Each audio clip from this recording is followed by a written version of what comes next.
ఈ సాయంకాలం యవనస్తుల కూడికను మనము ప్రార్థనతో ఆరంభించుకుందామండి.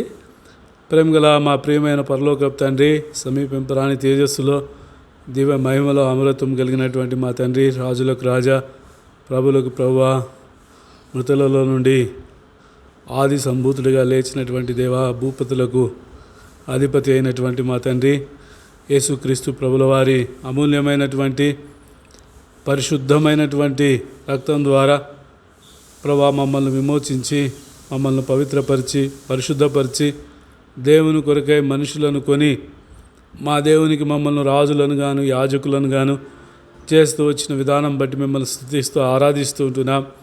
ఈ సాయంకాల సమయంలో యవనస్తులుగా మీ పాదములను ఆశ్రయిస్తుంటున్నాం. పరలోకపు తండ్రి, మా కొరకై పరలోకాన్ని తెరవండి ప్రభా. మీ సింహాసనాన్ని మా మధ్య ఉంచండి ప్రభా. మీ యొక్క ప్రభుత్వం, మీ యొక్క రాజరికత్వం క్రిందికి మమ్మల్ని అప్పగించుకుంటూ వస్తుంటున్నాం.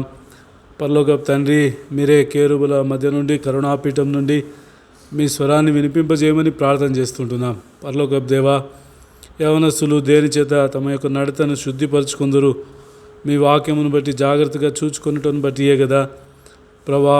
ఈ సమయంలో నీ బిడలంగా మేము మీ దగ్గరికి వస్తుంటున్నాం. మీ వాక్యం మాకు ప్రభా బయలుపరచండి, తెలియజేయండి.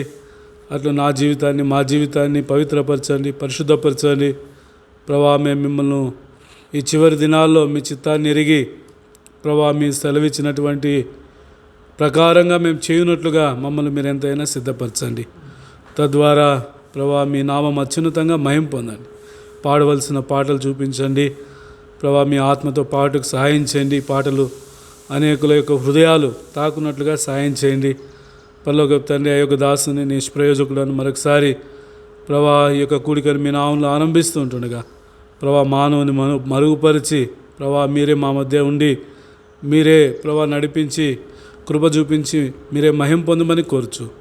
అంధకార చీకటి అపవాది శక్తుల యొక్క ప్రభావం అంతటిని మీ నామను బంధిస్తూ ఈ సాయంకాల సమయంలో మీ ఏర్పాట్లో ఉన్నవారు ప్రభా మీ వెలుగును చూస్తున్నట్లుగా ప్రభా, కట్టబడినట్లుగా, నూతనపరచబడినట్లుగా, ఉజ్జీవింపబడినట్లుగా ప్రభా మీ కొరకై తీర్మానించుకొని ప్రభా చివరి దినాల్లో మీ కొరకై జీవించినట్లుగా ఒక నూతన కార్యాన్ని జరిగించమని, మాకు కాదు యెహోవా, మాకు కాదు, కేవలం మీ కృపా సత్యములను బట్టి మీ పరిశుద్ధమైన నామం మా మధ్యలో అత్యున్నతంగా మయంపరచబడినట్లుగా కృప చూపించమని కోరుచు.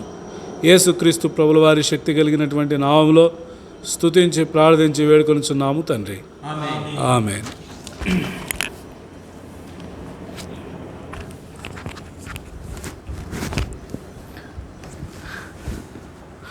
పాట సంఖ్య పెద్ద పాటల పుస్తకంలో నుంచి 491వ పాట. 491. ఈ పాటలో మనము మార్చి పాడుకుందాం. ఒక చరణం మార్చి ఒక చరణం మనం పాడుకుందాం.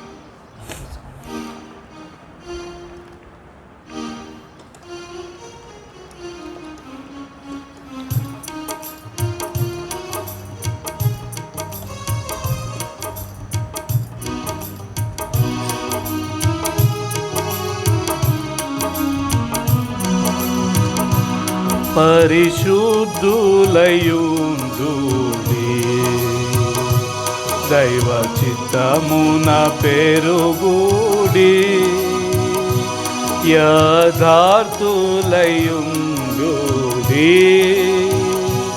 పరిశుద్ధులయుందుడి. నడతలాలో వస్త్రములలో ఆటంకములేనియు లేకుండా, నడతలాలో వస్త్రములలో ఆటంకములేనియు లేకుండా, అడుగు ప్రశ్న జవాబులలో విడువక చూపుము పరిశుద్ధత. అడుగు ప్రశ్న జవాబులలో విడువక చూపుము పరిశుద్ధత. పరిశుద్ధులయుందుడి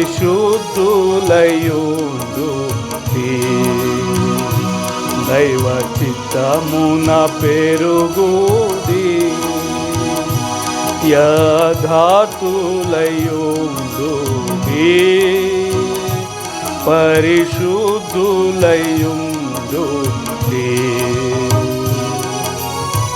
ప్రేమ ఐక్యత పెరుగజేయున్ శ్రమ దుఃఖముల దూరపరచున్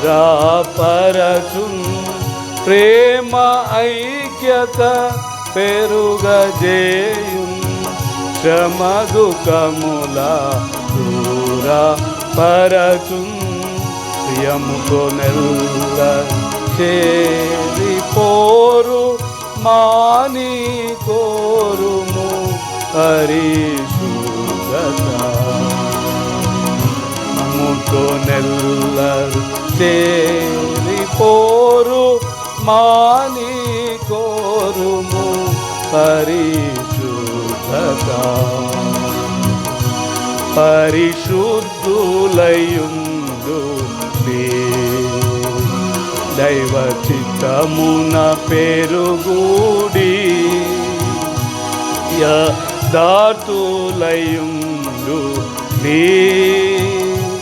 పరిశుద్ధులయుండు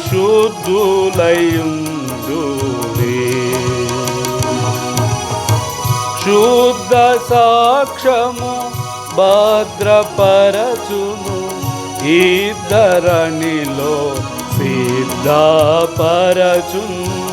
శుద్ధ సాక్ష్యము భద్రపరచును ఇద్దరనిలో సిద్ధపరచును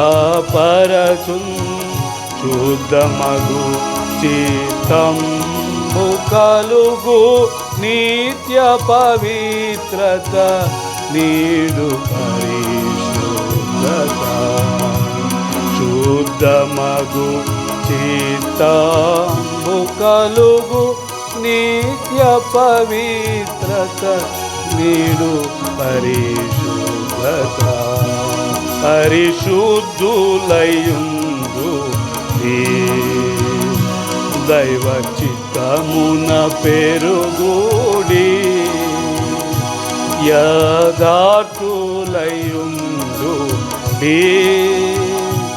పరిశుద్ధులయుండు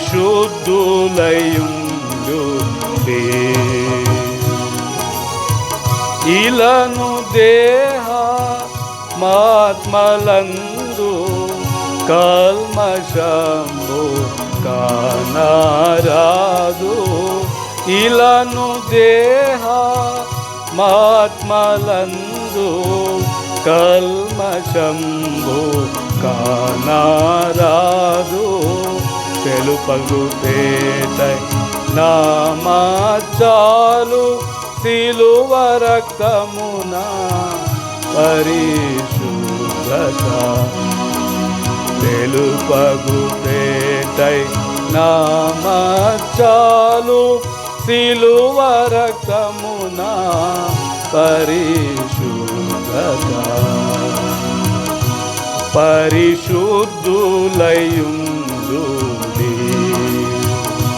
దైవ చిత్తమున పెరుగుడి యథార్థులయుండు పరిశుద్ధులయుండు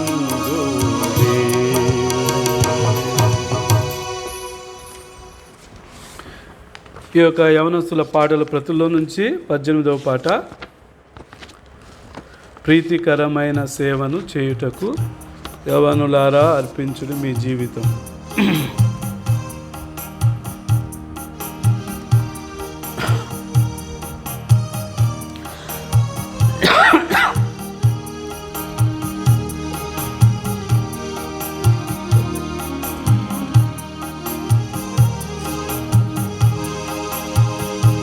ప్రీతికరమైన సేవను చేయుటకు యవనులారా అర్పించుడి మీ జీవితముల్. యేసు ప్రేమను ఈ లోకమున చాటెదము. భయభక్తులతో దేవుని సేవించుము. యేసు ప్రేమను ఈ లోకమున చాటెదము. భయభక్తులతో దేవుని సేవించుము. యేసు ప్రభువే మన దేవుడు మహారాజు, ఆయననే పూజించి ఆరాధింతుము. యేసు ప్రభువే మన దేవుడు మహారాజు, ఆయననే పూజించి ఆరాధింతుము. యుగ యుగములకు ఆయనకే స్తుతి ఘనత మహిమాయు ప్రభావములు కలుగునుగాక. యుగ యుగములకు ఆయనకే స్తుతి ఘనత మహిమాయు ప్రభావములు కలుగునుగాక. ప్రీతికరమైన సేవను చేయుటకు యవనులారా అర్పించుడి మీ జీవితములు. యేసు ప్రేమను ఈ లోకమున చాటెదము. భయభక్తులతో దేవుని సేవించుము. యేసు ప్రేమను ఈ లోకమున చాటెదము. భయభక్తులతో దేవుని సేవించుము. నీ యౌవన జీవితము ప్రభు కొరకే సమర్పించి ఆయనను సేవించుము. నీ యౌవన జీవితము ప్రభు కొరకే సమర్పించి ఆయనను సేవించుము. నిశ్చలమైన రాజ్యమును పొందుటకు ప్రీతికరమైన జీవితమును జీవించుము. నిశ్చలమైన రాజ్యమును పొందుటకు ప్రీతికరమైన జీవితమును జీవించుము. ప్రీతికరమైన సేవను చేయుటకు యవనులారా అర్పించుడి మీ జీవితము. యేసు ప్రేమను ఈ లోకమున చాటెదము. భయభక్తులతో దేవుని సేవించుము. యేసు ప్రేమను ఈ లోకమున చాటెదము. భయభక్తులతో దేవుని సేవించుము. పరలోక బహుమానమును పొందుటకు పరిశుద్ధ వర్తనను కలిగియుందుము. పరలోక బహుమానమును పొందుటకు పరిశుద్ధమైన ప్రవర్తనను కలిగియుందుము. సహించుము ప్రభు కొరకు శ్రమలన్నీయు. జయ జీవితము కలిగియుండి సిద్ధపడుము. సహించుము ప్రభు కొరకు శ్రమలన్నీయు.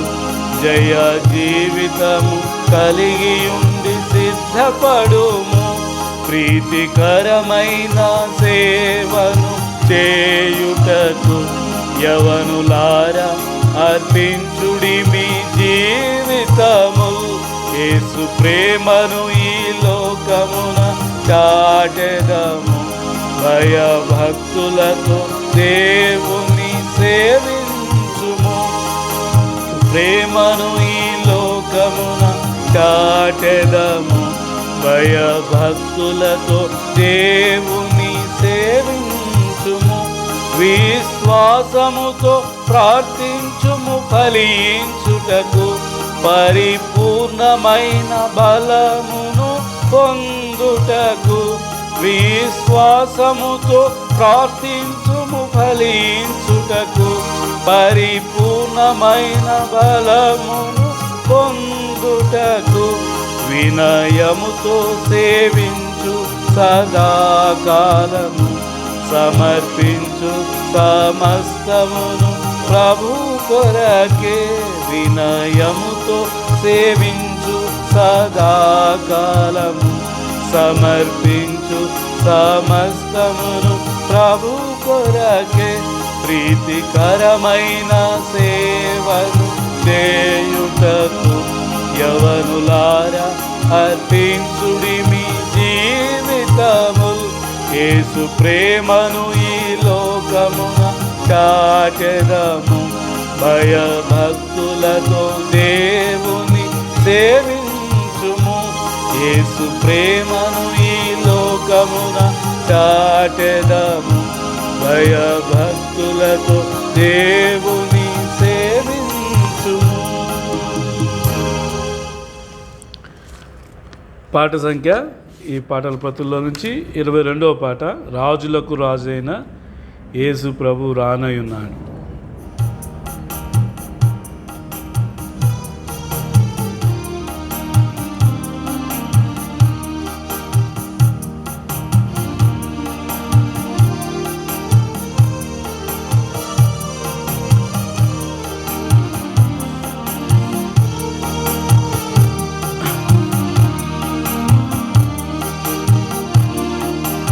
రాజులకు రాజైన యేసు ప్రభు రానయున్నాడు. రాజులకు రాజైన యేసు ప్రభు రానయున్నాడు. ఎత్తబడెదవా లేక విడువబడెదవా, ఎత్తబడెదవా లేక విడువబడెదవా, రాజులకు రాజైన యేసు ప్రభు రానయున్నాడు. రాజులకు రాజైన యేసు ప్రభు రానయున్నాడు. తెలిసి కొంటివా నీవెంత ఘోర పాపివో, సిలువపై తీర్చెగా నీ పాప రుణము. తెలిసి కొంటివా నీవెంత ఘోర పాపివో, సిలువపై తీర్చెగాని పాపరుణము. ఒప్పుకొనిన పాపము క్షమించును యేసు, లేని ఎడల విడువబడెదవు. సిద్ధపడుమా, ఒప్పుకొనిన పాపము క్షమించును యేసు, లేని ఎడల విడువబడెదవు. సిద్ధపడుమా, రాజులకు రాజైన యేసు ప్రభు రానయున్నాడు. రాజులకు రాజైన యేసు ప్రభు రానయున్నాడు. బుద్ధి లేని కన్యల వలె మోసపోతివా, చేయలేవు ప్రభు సేవ నీ శక్తితో. లేని కన్యల వలె మోసపోతివా, చేయలేవు ప్రభు సేవ నీ శక్తితో. నూనె లేక శ్రమతో బ్రతికెదవా, లేని ఎడల విడువబడెదవు. సిద్ధపడుమా, నూనె లేక భ్రమతో బ్రతికెదవా, లేని ఎడల విడువబడెదవు. సిద్ధపడుమా, రాజులకు రాజైన యేసు ప్రభు రానయున్నాడు. రాజులకు రాజైన యేసు ప్రభు రానయున్నాడు. వాక్యముకై జీవితం అప్పగింపగా, దాచితివా తలాంతులను లెక్క చేయక. వాక్యముకై జీవితం అప్పగింపక, దాచితివా తలాంతులను లెక్క చేయక. మొదటి ప్రేమను తిరిగి పొందుమా, లేని ఎడల నష్టపోదువు. సిద్ధపడుమా, మొదటి ప్రేమను తిరిగి పొందుమా, లేని ఎడల నష్టపోదు. సిద్ధపడుమా, రాజులకు రాజైన యేసు ప్రభు రానయున్నాడు. రాజులకు రాజైన యేసు ప్రభు రానయున్నాడు. ప్రాణమిచ్చి విమోచించ నీ ప్రేమతో, కృపను బట్టి నడిపితివి నాదు యాత్రలో, ప్రాణమిచ్చి విమోచించి నీ ప్రేమతో. కృపను బట్టి నడిపితివి నాదు యాత్రలో, ముగియు వరకు సిద్ధపరచు నీ రాకకై. హల్లెలూయా హల్లెలూయా హల్లెలూయా, ముగియు వరకు సిద్ధపరచు నీ రాకకై. హల్లెలూయా హల్లెలూయా హల్లెలూయా, రాజులకు రాజైన యేసు ప్రభు రానయ్యున్నాడు. రాజులకు రాజైన యేసు ప్రభు రానయ్యున్నాడు. ఎత్తబడెదవా లేక విడువబడెదవా, ఎత్తబడెదవా లేక విడువబడెదవా, రాజులకు రాజైన యేసు ప్రభు రానయ్యున్నాడు. రాజులకు రాజైన యేసు ప్రభు రానయ్యున్నాడు. దేవుని వాక్యం వెనుక పూరా ఇంగ్లీష్ ప్రతుల్లో నుండి 26వ hymn number 26. Holy holy holy Lord God Almighty.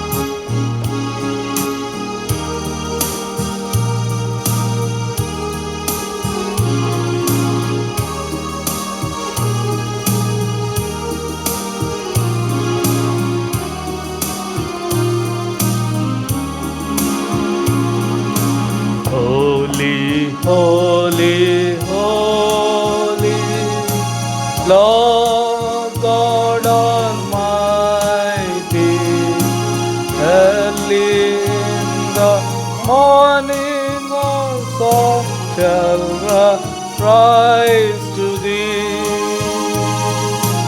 Holy, holy, holy, merciful God in three persons, blessed Trinity. Holy, holy, holy, all the saints adore thee, casting down their golden crowns around glassy sea. Cherubim and seraphim falling down before thee, who at the heart and evermore shall be.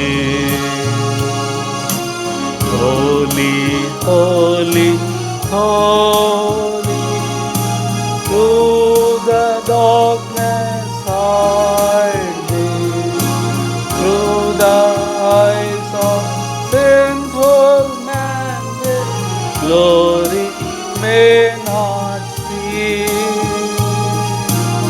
Only thou art holy, there is none beside thee, perfect in power, in love and purity. Holy, holy, holy, Lord God Almighty, all works shall praise thy name in earth and sky and sea.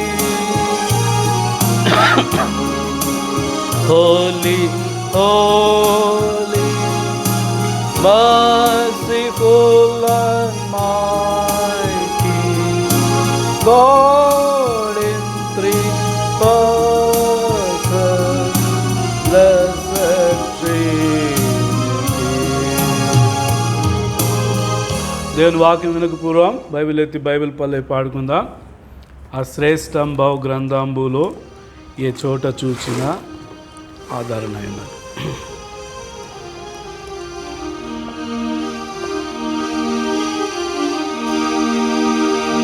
The grand old book, the grand old book, you find the words of comfort wherever you may go.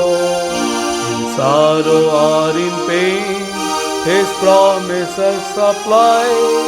So keep on believing the grand old book. So keep on believing the grand old book.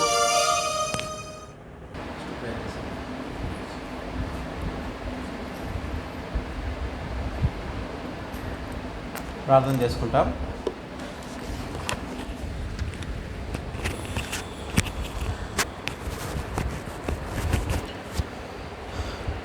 ప్రేమల తండ్రి, మహాపరిశుద్ధమైన దేవ, యేసుక్రీస్తు ప్రభువారి మహోన్నతమైన పరిశుద్ధమైన ఉన్నతమైన గంభీరమైన శ్లాఘనీయమైన నామంలో ఈ యొక్క సాయంకాల సమయంలో మేము స్తుతిస్తూ మహింపరుస్తూ ఘనపరుస్తూ హెచ్చిస్తూ పూజిస్తూ వస్తుంటున్నాము తండ్రి. పరిశుద్ధమైన దేవ, ఈ దినమంతట్లో మీరు చూపిన మీ అపారమైన ప్రేమ, మీ కృపా కనికరం అంతటికై స్తుతిస్తూ మహింపరుస్తూ ఘనపరుస్తుంటున్నాం. ఈ దినాల్లో మీరు మాకు అనుగ్రహిస్తుంటున్న ఈ యొక్క శ్రేష్టమైన సమయమును బట్టి కూడా మేము స్తుతిస్తూ మహింపరుస్తూ ఘనపరుస్తుంటున్నాం.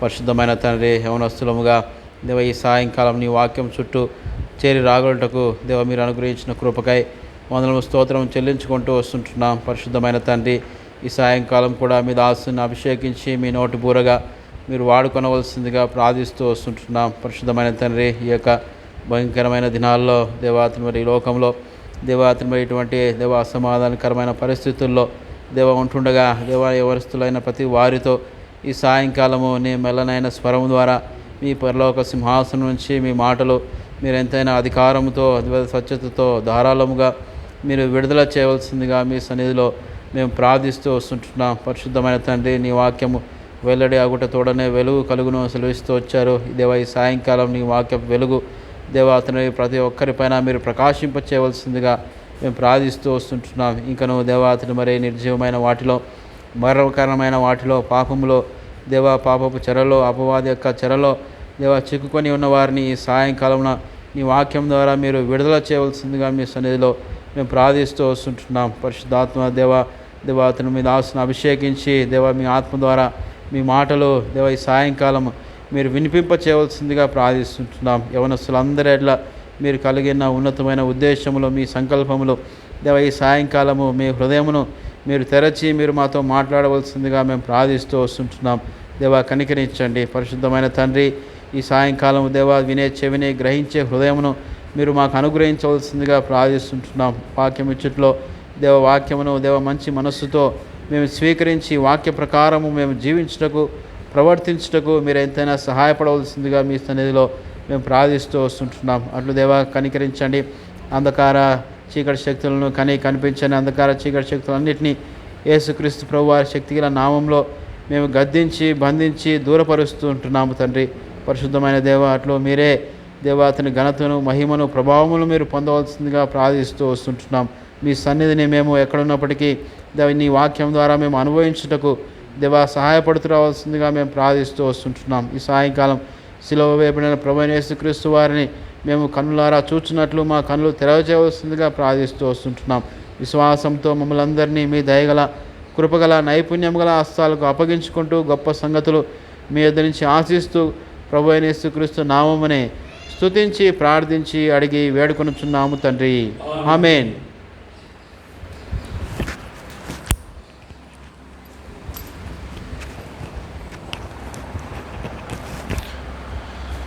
ఈ సాయంకాల సమయంలో మన యొక్క వాక్య ధ్యానం కొరకై హెబ్రీయులకు రాసిన పత్రిక 6వ అధ్యాయము 3వ వచనాన్ని మనమందరము చదువుకుందాం. హెబ్రీ పత్రిక 6వ అధ్యాయము 3వ వచనాన్ని మనమందరం కలిసి చదువుకుందాం. దేవుడు సెలవిచ్చిన ఎడల మనం అలాగూ చేయుదము. మరొకసారి చదువుకుందామండి. దేవుడు సెలవిచ్చిన ఎడల మనం అలాగూ చేయుదము. ఈ యొక్క వచన భాగంలో నుండి దయగల దేవుడు తన యొక్క దయార్థమైనటువంటి హృదయాన్ని మనకు బయలుపరుచున్నట్లుగా తన యొక్క పరలోకపు వర్తమానాన్ని అనుగ్రహించినట్లుగా ప్రార్థన చేస్తూ వచ్చి ఉంటున్నాము. కాబట్టి ఇప్పుడు ఈ వచన భాగాన్ని మనము 3 భాగాలుగా మనం విభజించిన ఉంటున్నాం. కాబట్టి మొట్టమొదటి భాగం ఏంటంటే దేవుడు, రెండవ భాగం ఏంటంటే సెలవిచ్చిన ఎడల, మూడవ భాగం ఏంటంటే మనము అలాగూ చేయుదుము. కాబట్టి ఈ యొక్క 3 భాగాలుగా మనము ఈ యొక్క వచన భాగాన్ని ధ్యానించనంటున్నాం. ఎందుకు గత దినాల్లో దేవుని దాసుని ద్వారా అనేకమైన ఆత్మీయ సత్యాలు దేవుడు మనతో మాట్లాడుతూ వచ్చినాడు. ఈ దినం కూడా పరిశుద్ధాత్ముడు తన యొక్క సన్నిధిలో కనిపెడుతూ ఉండగా ప్రభు తన వర్తమానాన్ని కొద్ది భాగాన్ని ఇస్తూ వచ్చి ఉంటున్నాడు. కాబట్టి వాటిని మనం ఈ విధంగా ధ్యానించనంటున్నాం. కాబట్టి మొట్టమొదటిగా దేవుడు అనగా మనకందరికీ బాగా తెలిసినటువంటి విషయమే ఏంటంటే దేవుడు ఆయన ఎలోహీం అనగా ఆయన సమస్తమునకు ఆధారభూతుడైనటువంటి దేవుడు అన్నమాట. అంతేకాకుండా దేవుడు అనగా ఆయన సర్వశక్తి గల దేవుడు. పేరున అబ్రహామునకు ప్రత్యక్షమై తాను మాట్లాడుతూ వచ్చి ఉంటున్నాడు అన్నమాట. అంతేకాకుండా హెబ్రీ పత్రిక 1వ అధ్యాయం 3వ వచనంలో ఆయన సర్వమును నిర్వహించేటటువంటి దేవుడు. అంతేకాకుండా రెవల్యూషన్ చాప్టర్ 19:6లో ఈ సంవత్సరం మనము సార్వత్రికంగా ఇచ్చిన వాగ్దానంలో ఆయన సర్వాధికారి అయినటువంటి దేవుడు. కాబట్టి వీటన్నిటిలో మనము చూస్తే గన ఆయన సృష్టించుటలో, ఆయన నడిపించుటలో, ఆయన ఈ లోకాన్ని తీర్పు తీర్చుటలో ఆయన దేవుడై ఉంటున్నాడని మనం చూస్తాం.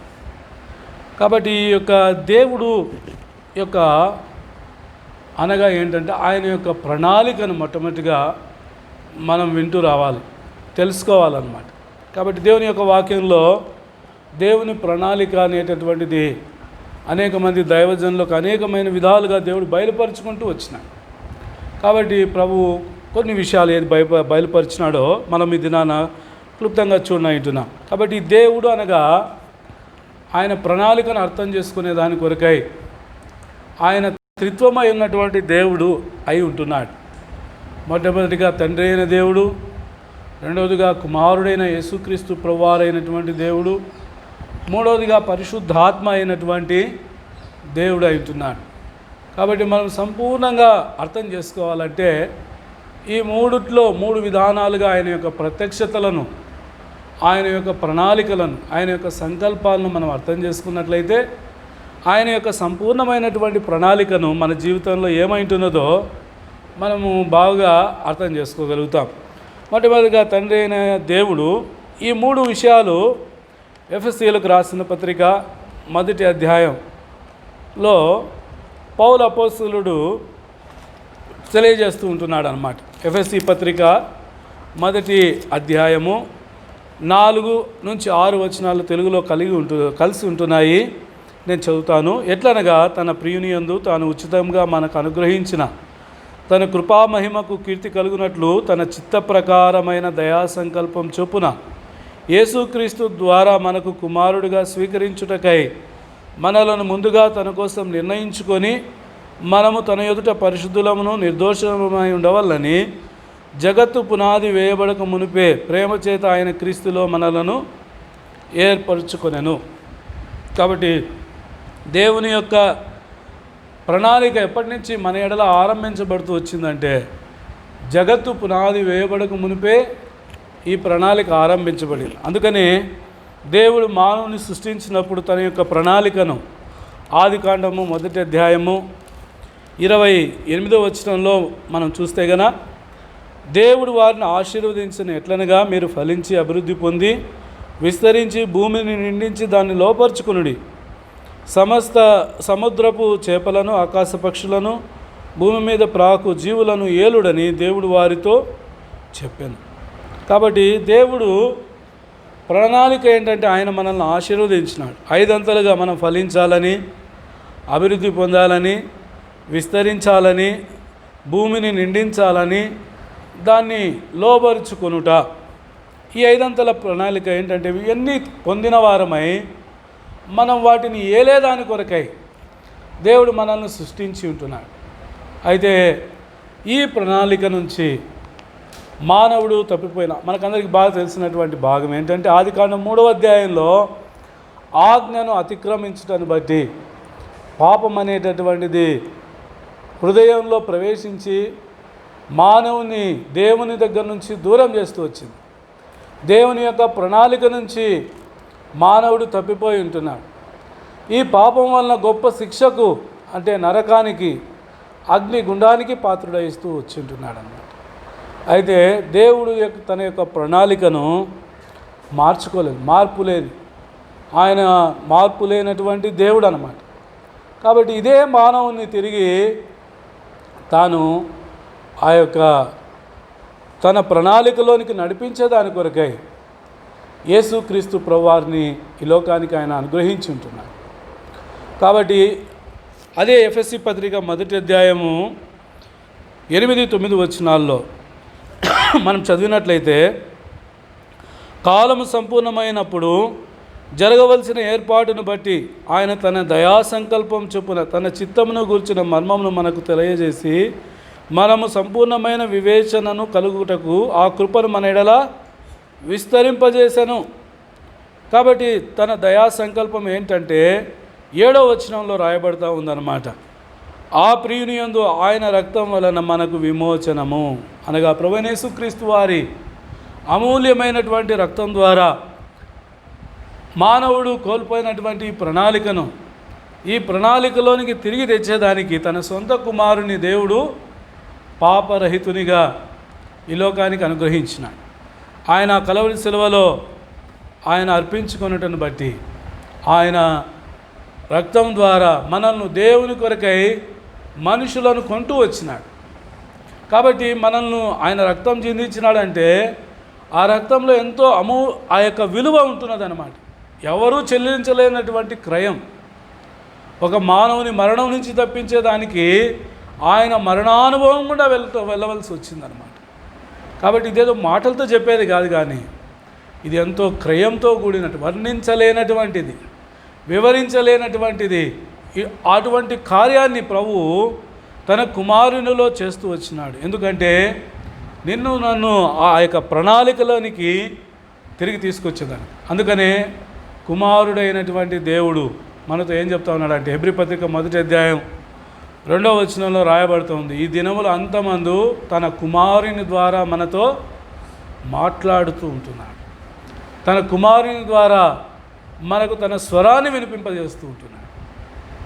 అంతేకాకుండా గలతీయులకు రాసిన పత్రిక 1వ అధ్యాయం 15వ వచనంలో కుమారుని యొక్క సంకల్పం ఏంటంటే నీలో నాలో వచ్చి నివసించి నీ ద్వారా తన యొక్క కుమారుని బయలుపరచాలనేటటువంటి యేసుక్రీస్తు ప్రభువారిని నీ ద్వారా నా ద్వారా ఈ లోకానికి బయలుపరచాలనేటటువంటిది దేవుని యొక్క ప్రణాళిక ఉంటుంది. అందుకనే ప్రభువైన యేసుక్రీస్తు వారిని అనుగ్రహించి ఉంటున్నాడు. 3వదిగా మనం చూస్తే గన ఆయన మా ఆత్మస్వరూపి అయినటువంటి దేవుడు. యోహాను సువార్త 14వ అధ్యాయంలో మనం చూస్తే గన నేను మీ యొద్ద నుండి వెడలిపోయి ఆదరణకర్తను అనగా పరిశుద్ధాత్మను నేను మీ యొద్దకు పంపించదనని దేవుని వాక్యం చెప్పబడుతూ ఉంటుంది. కాబట్టి ఇక్కడ మనం చూస్తే గన సత్యస్వరూపి ఆ యొక్క పరిశుద్ధమైనటువంటి ఆత్మ మనల్ని ఏం చేస్తూ వచ్చిందంటే మన ఆత్మను జీవింపజేస్తూ వచ్చింది. రోమీయులకు రాసిన పత్రిక 8వ అధ్యాయం 11వ వచనంలో మృతమైనటువంటి మనము, అపరాధముల చేత పాపముల చేత చచ్చి ఉన్నటువంటి మనము ఆయన యొక్క ఆత్మ ద్వారా మనల్ని జీవింపజేస్తూ వచ్చినాడు. కాబట్టి ఆత్మ మనలో నివసిస్తూ ఉంటున్నది. ఆ యొక్క రోమీలకు రాసిన పత్రిక అంతా మనం చదివినట్లయితే మనకు బాగా తెలిసినటువంటి విషయాలే. ఆయన కుమారులనుగా మనల్ని చేసుకుంటూ వచ్చినాడు. ఆయన మనల్ని నడిపిస్తూ ఉంటున్నాడు.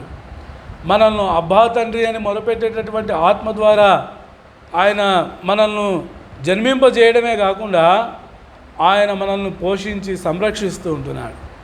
అంతేకాకుండా మనం పిల్లలుగా ఉండి ఆయనలో ఎదిగేదాని కొరకై, ఆయన యొక్క సంపూర్ణతలోనికి సాగిపోయేదాని కొరకై, ఆయన యొక్క సంపూర్ణమైనటువంటి సంపూర్ణత మనం అనుభవించేదాని కొరకై ఆ ఆత్మ ద్వారా మనల్ని వారసులుగా చేస్తూ వచ్చినాడు. కాబట్టి ఆ ఆత్మ ద్వారా మన కొరకై ఆయన విజ్ఞాపన చేస్తూ ఉంటున్నాడు. ఈ యొక్క ఆత్మ యొక్క శ్రేష్టమైనటువంటి ప్రణాళిక ఏంటంటే 2 కొరింథీ పత్రిక 3వ అధ్యాయము 18వ వచనం. 2 కొరింథీ పత్రిక 3వ అధ్యాయము 18వ వచనం. ఈ యొక్క ఆత్మ ద్వారా మనల్ని ఏం చేయాలనేది దేవుని యొక్క సంకల్పం అంటే 18వ వచనం. మనమందరము ముసుగులేని ముఖంతో ప్రభు యొక్క మహిమను అద్దం వలె ప్రతిఫలింపజేయచ్చు, మహిమ నుండి అధిక మహిమను పొందుచు ప్రభువుకు ఆత్మచేత ఆ పోలికగానే మార్చబడుచున్నాము. కాబట్టి ఈ ఆత్మ ద్వారా ఆ యొక్క స్వారూప్యం, ఆ యొక్క పోలిక మనకి ఇచ్చేదాని కొరకై ఈ ఆత్మను మనకు సంచకరువుగా గ్రహిస్తూ వచ్చేట్టున్నాడు. కాబట్టి మనం ఇక్కడ మూడు భాగాల్లో దేవుని యొక్క ప్రణాళికలను మనము జ్ఞాపకం చేస్తూ వచ్చినాం. నేను ఒక విషయం మర్చిపోతూ వచ్చినాను, ఏంటంటే క్షమించండి. ఆయన రక్తం ద్వారా మనల్ని కొని విమోచించి ఆయన మనల్ని పరిశుద్ధమైనటువంటి సంఘంగా చేస్తూ వచ్చినాడు. ఈ సంఘానికి ఆయనే శిరస్సు అయి ఉంటున్నాడు. ఆయన నీలో నాలో నిన్ను నన్ను నిర్వహించేవాడుగా ఉంటున్నాడు, నడిపించేవాడుగా ఉంటున్నాడు, ఈ సంఘముగా మనల్ని కట్టేవాడుగా ఉంటున్నాడు. కాబట్టి ఈ యొక్క ప్రణాళిక అనేటటువంటిది దేవుడు అనగా మనకు అర్థమవుతూ రావాలి. కాబట్టి ఇది మనకు వెనకలు లేకపోతే కనుక, ఈ యొక్క ఆధారం లేకపోయినట్లయితే కనుక మనం దేవుని గురించినటువంటి సరైనటువంటి గ్రహింపు లేనటువంటి వారిగా ఉంటూ వస్తాం. కాబట్టి మొట్టమొదటిగా యవనస్తులుగా యవన జీవితంలో ఈ యొక్క ప్రణాళికను నేను హృదయంలో భద్రపరచు. నా యవన జీవితంలో దేవుని దాసుల ద్వారా, దేవుని వాక్యం ద్వారా ఏదైతే నేర్చుకుంటూ వచ్చినానో ఆ విషయాలే నేను మీతో పంచుకొని అంటున్నాను అన్నమాట. కాబట్టి ఇవన్నీ కూడా నా యవన జీవితం దాదాపు రక్షించబడి 13 సంవత్సరాల్లో నేను రక్షించబడినాను. తర్వాత 16వ ఏట బాప్తీసంలో సాక్ష్యానికి విధేయత చూపిస్తూ వచ్చినాను. తర్వాత నా యొక్క జీవితంలో ప్రభు యొక్క సేవ కొరకు 2008వ సంవత్సరం ఏప్రిల్ మాసం 2వ తారీఖున ప్రభు సంపూర్ణమైనటువంటి సేవ కొరకు విధేయత చూపిస్తూ వచ్చినాను. దేవుని ప్రణాళిక, దేవుని కృపను బట్టి ఆయన నా జీవితంలో నెరవేరుస్తూ నడిపిస్తూ ఉంటున్నాడు. కాబట్టి ఇది దేవుడు అనగా మనకు బోధించేటటువంటి విషయం. కాబట్టి ఇక్కడ దేవుడు అనే విషయాన్ని మనం ఇప్పుడు కొన్ని తలంపులు ధ్యానించడం. మొట్టమొదటిగా ఈ దినాన మనము ఈ యొక్క ఆధార అంశం మనం నెరవేర్చాలంటే 3 ప్రాముఖ్యమైనటువంటి విషయాలు మనకు ఆత్మీయంగా ఎరగవలసినటువంటి వారంగా ఉంటున్నాం. ఏంటి ఆ 3 అంటే, దేవుడు అనగా వీ షుడ్ నో హిమ్. మొట్టమొదటిగా ఆయన్ను ఎరగాల, సంపూర్ణంగా ఎరగాల. రెండవదిగా ఆయన ఎవరితో సెలవిస్తాడంటే, ఎవరైతే ఆయనకు భయపడుతూ వస్తారో, ఆయన యందు భయభక్తులు గల వారితో ఆయన మాటలు సెలవిచ్చేవాడుగా ఉంటున్నాడు అన్నమాట. రెండవదిగా ఆయనకు మనము భయపడాలి, ఆయన్ను ఎరగాల దేవుడు అంటే. రెండవదిగా ఆయన ఎవరికి సెలవిస్తాడంటే ఆయనకు భయపడే వారికి సెలవిచ్చేవాడుగా ఉంటున్నాడు. మూడవదిగా ఆయన సెలవిచ్చినది మనం అలాగే చేయాలంటే ఆయనను గూర్చి ప్రకటించే వారిగా ఉండాలి, ఆయన గూర్చి మాట్లాడేటటువంటి వారిగా మనం ఉండాలి. కాబట్టి ఎట్లా మనము ఆయన్ను బయలుపరచాలనేటటువంటిది అంటే ఆయన యందు భయభక్తులు కలిగినటువంటి వారిగా, అంతేకాకుండా ఆయనను ఎట్లా ప్రకటించాలంటే, ఆయన కొరకే సేవ చేయాలంటే మన దేవుడు దహించే అగ్ని అయి ఉంటున్నాడు. కాబట్టి ఆయనకు ప్రీతికరమైనటువంటి సేవ అంటే ఆయన యొక్క పరిపూర్ణమైనటువంటి చిత్తాన్ని ఎరిగిన వారమై ఆయనను చెప్పింది మనం చేయాలి. ఇంకా ఏమైనా జ్ఞాపకం చేయబడుతుందంటే ఆయన దైవికమైనటువంటి ఒక క్రమం ఉంటున్నదన్నమాట. దేవుని పని చేసేదాని కొరకై, దేవుని సేవించేదాని కొరకై ఆయన ఒక క్రమాన్ని కలిగి ఉంటున్నాడు. ఎట్లంటే అట్లా పడి చేసేది కాదు దేవుని సేవ.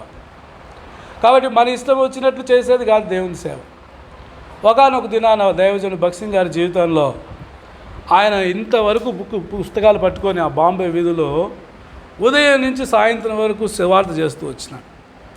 ఒక్క ఆత్మ కూడా రక్షించబడలేదు.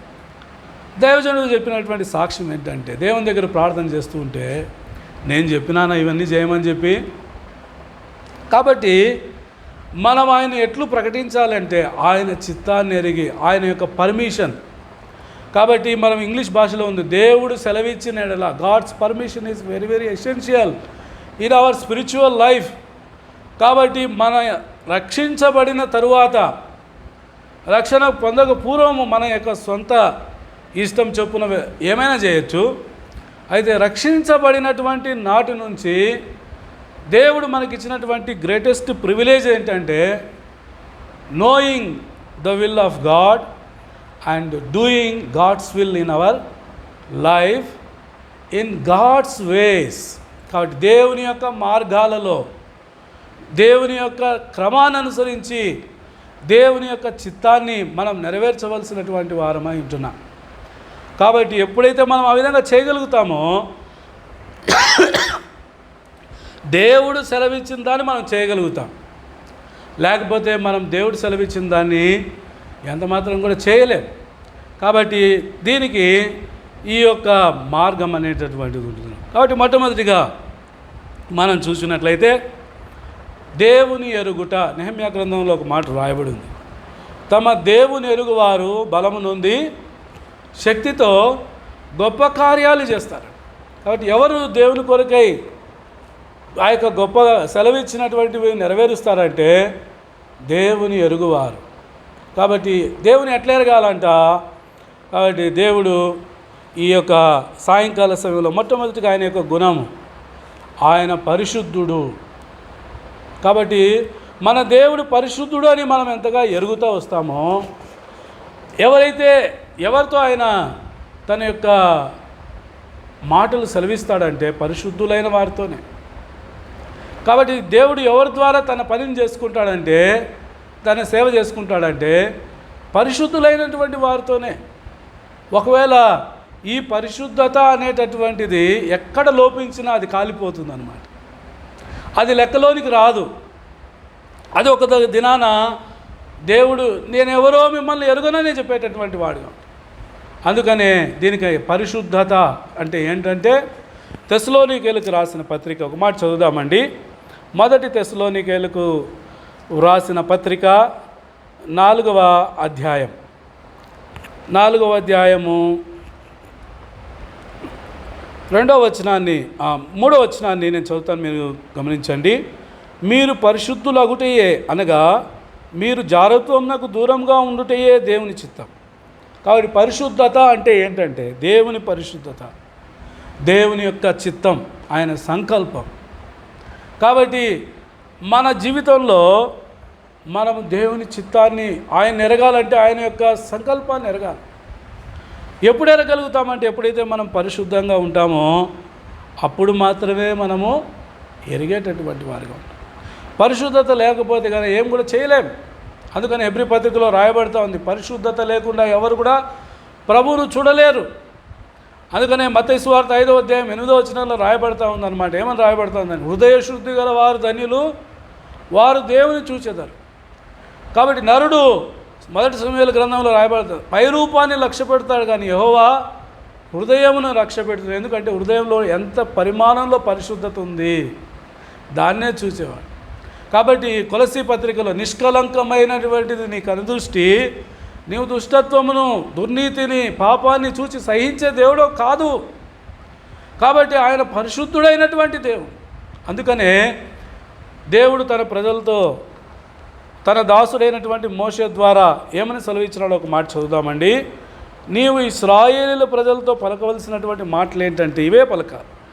ఆయన పరిశుద్ధ పర్వతం మీదకి తీసుకెళ్ళాడు. నిర్గమకాండం 19వ అధ్యాయము 5వ వచనం 6వ వచనంలో ఆయన పరిశుద్ధ చిత్తాన్ని తెలియజేస్తూ ఉంటున్నాడు అన్నమాట. ఏంటంటే, కాగా మీరు నా మాట శ్రద్ధగా విని నా నిబంధనను అనుసరించి నడిచిన యెడల మీరు సమస్త దేశంలో నాకు స్వకీయ సాంపాద్యమగుదురు. సమస్త భూమియు నాదే కదా.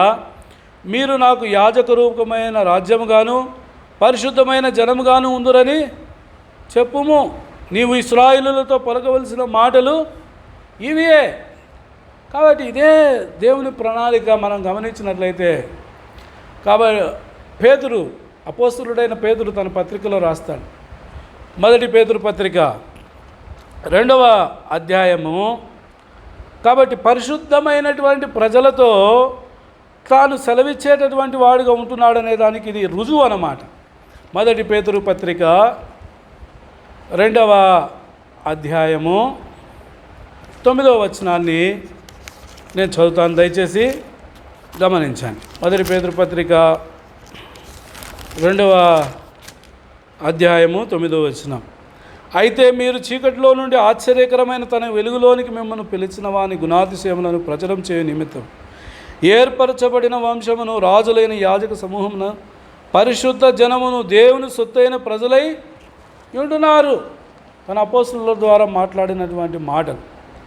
ప్రకటన గ్రంథం 1వ అధ్యాయం 6వ వచనం కూడా మనం గమనించినట్లయితే, మనలను ప్రేమించుచు తన రక్తం వల్ల మన పాపముల నుండి విడిపించిన వానికి మహిమయు ప్రభావము యుగ యుగములు కలుగునుగాక. ఆమేన్.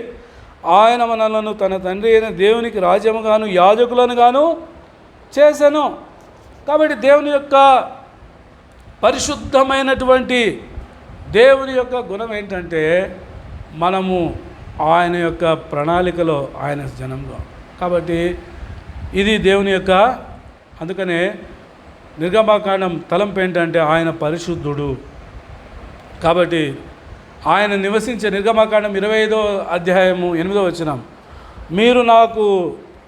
నేను మీ మధ్య నివసించున్నట్లు నాకు ఒక పరిశుద్ధ స్థలాన్ని నిర్మించండి. మోషే, నా దాసుడైన మోషే, నీవు నా కొరకై పరిశుద్ధ స్థలాన్ని, ప్రత్యక్ష గుడారము, ప్రజలను పరిశుద్ధపరిచి వాళ్ళు నాకు రాజులుగా యాజకులుగా నా కొరకై ఉండాలి, నన్ను సేవించాలి. కాబట్టి అందుకని ఆయన పరిశుద్ధ స్థలాన్ని నిర్మించమని కోరుతూ వచ్చినాడు. తర్వాత ఆయన ప్రణాళికలో చూస్తే కనుక సొలొమోనుతో చెప్తూ వస్తాడనమాట. నేను ఈ యొక్క 2వ దినవృత్తాంతముల గ్రంథంలో రాయబడుతూ సమయం లేదు కాబట్టి మనము చదువుతూ వెళ్తామండి ఆ మాటలు. నేను చెప్తూ వెళ్తాను. 2వ దినవృత్తాంతములు 7:16లో దేవుడు ఆ యొక్క మందిరాన్ని పరిశుద్ధపరుస్తూ వచ్చినాడు. ఆకాశం నుండి దేవుని యొక్క మహిమ దేవాలయం నిండుతూ వచ్చింది. ప్రజల యొక్క మహిమను చూడలేకపోతూ వచ్చింది. పరిశుద్ధుడు ఆయన.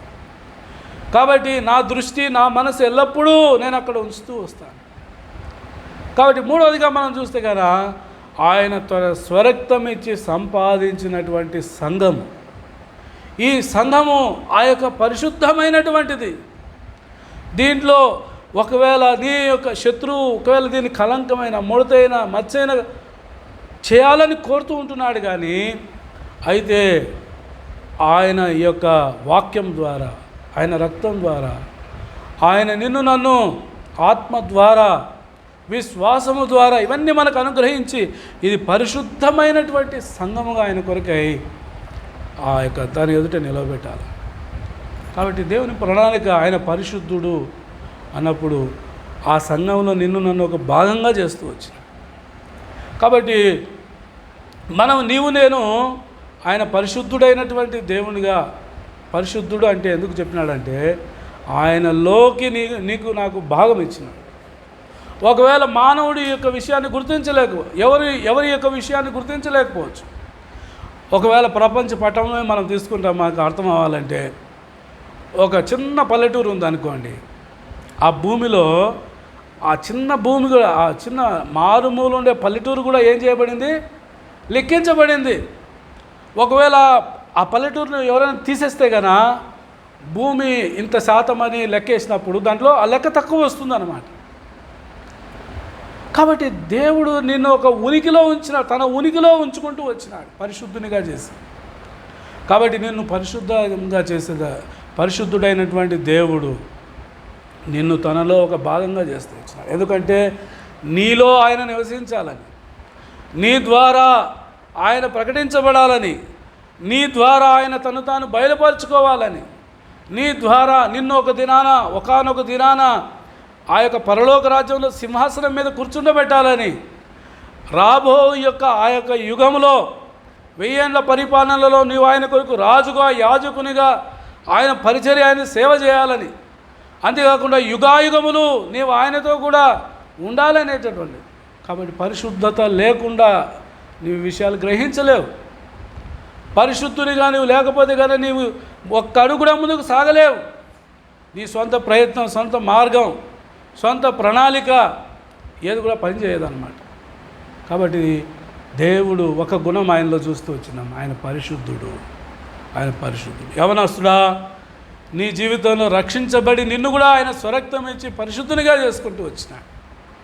ఆయన కొరకై పరిశుద్ధమైనటువంటి జీవితం జీవించుటలో, ఈ పరిశుద్ధతలో ఎంత పరిమాణంలో నీవు అభివృద్ధి చెందుతూ వచ్చినావు.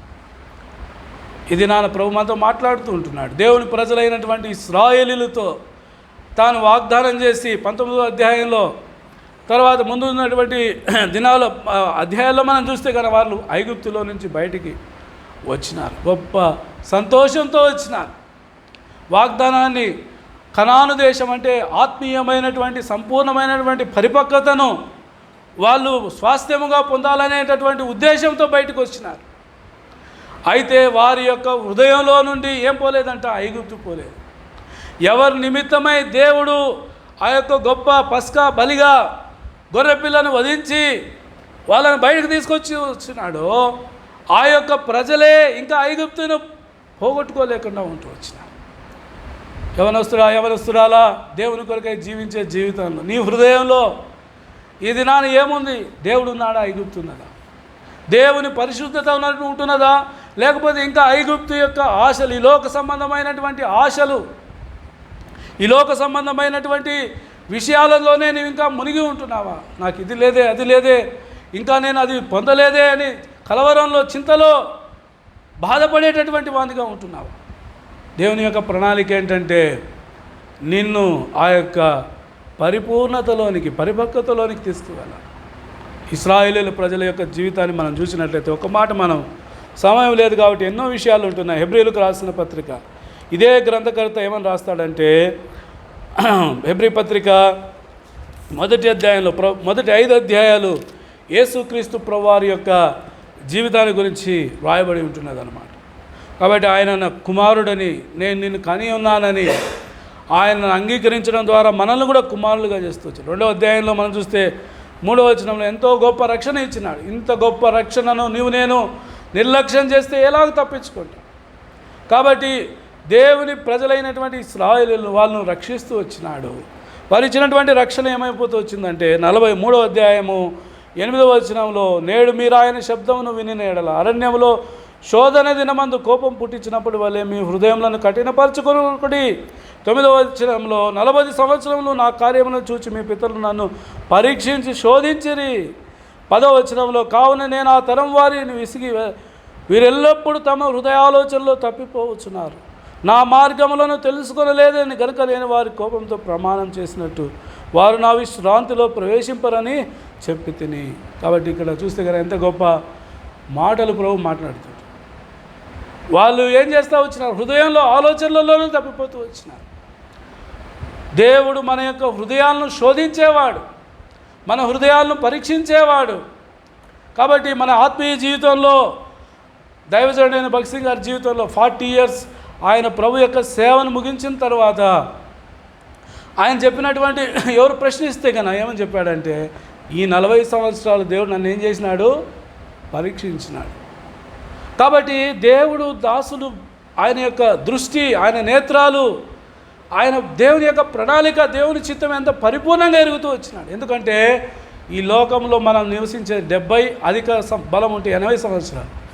ఇది మన యొక్క జీవితంలో ఒక సిద్ధపాటు మాత్రమే. దేని కొరకై సిద్ధపాటు?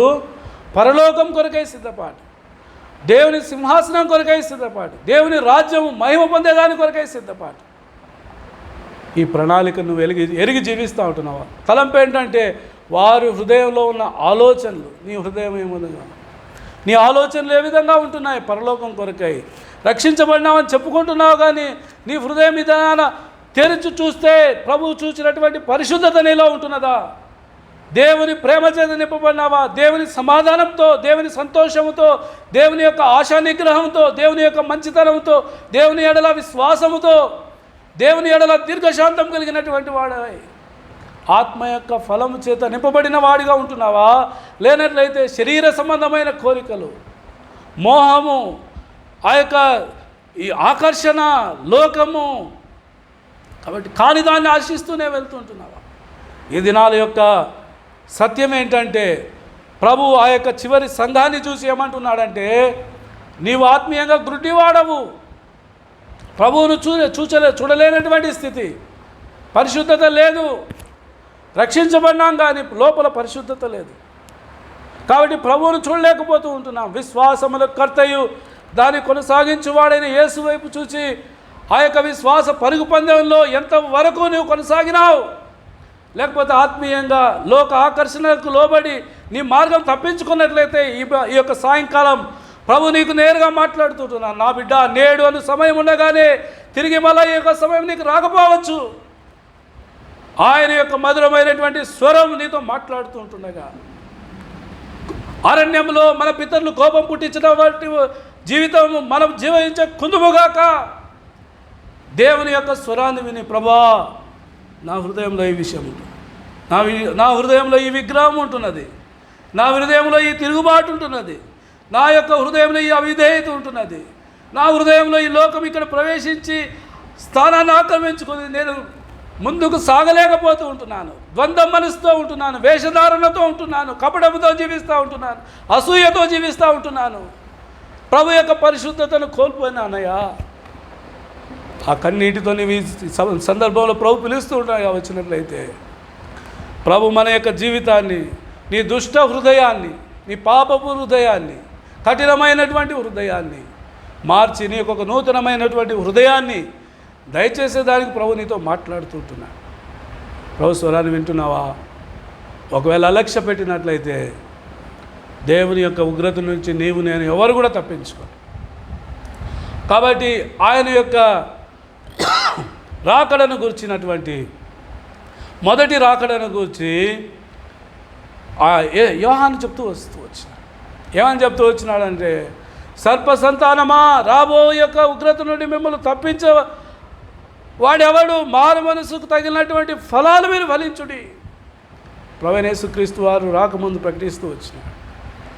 రెండవసారి ఆయన రానంటున్నాడు మధ్యాకాశంలో, తన యొక్క సంఘం కొరకై, పరిశుద్ధుల కొరకై ఆయన రానంటున్నాడు.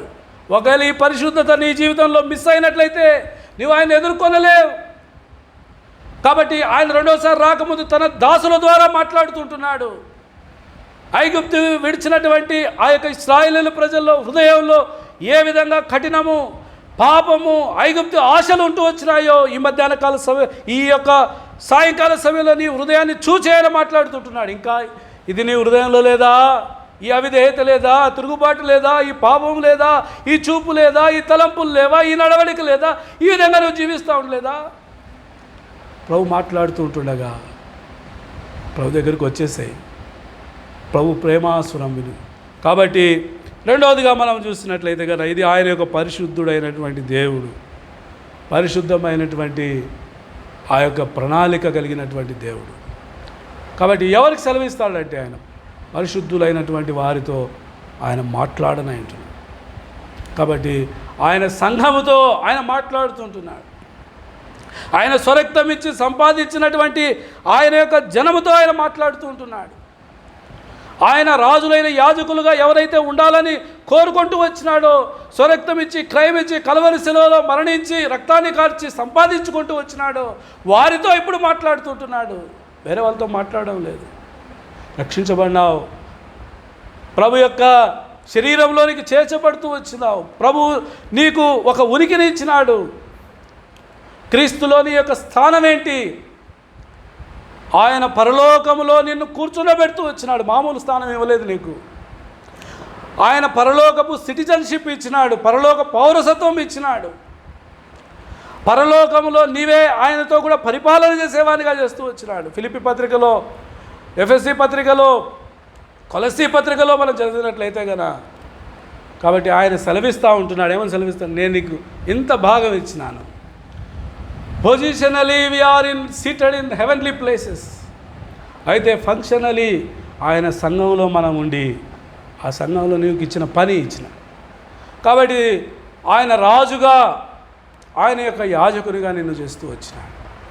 కాబట్టి నీ హృదయంలో, నా హృదయంలో ఆ ప్రభు యొక్క జీవితం. మత్తయి సువార్తలో మత్తయి శిష్యుడు యేసుక్రీస్తు ప్రభువారి యొక్క రాజరికత్వాన్ని గురించి ఆయన తెలియజేస్తూ ఉంటుంది ఈ యొక్క సువార్త అంతా మనం చదివినట్లయితే.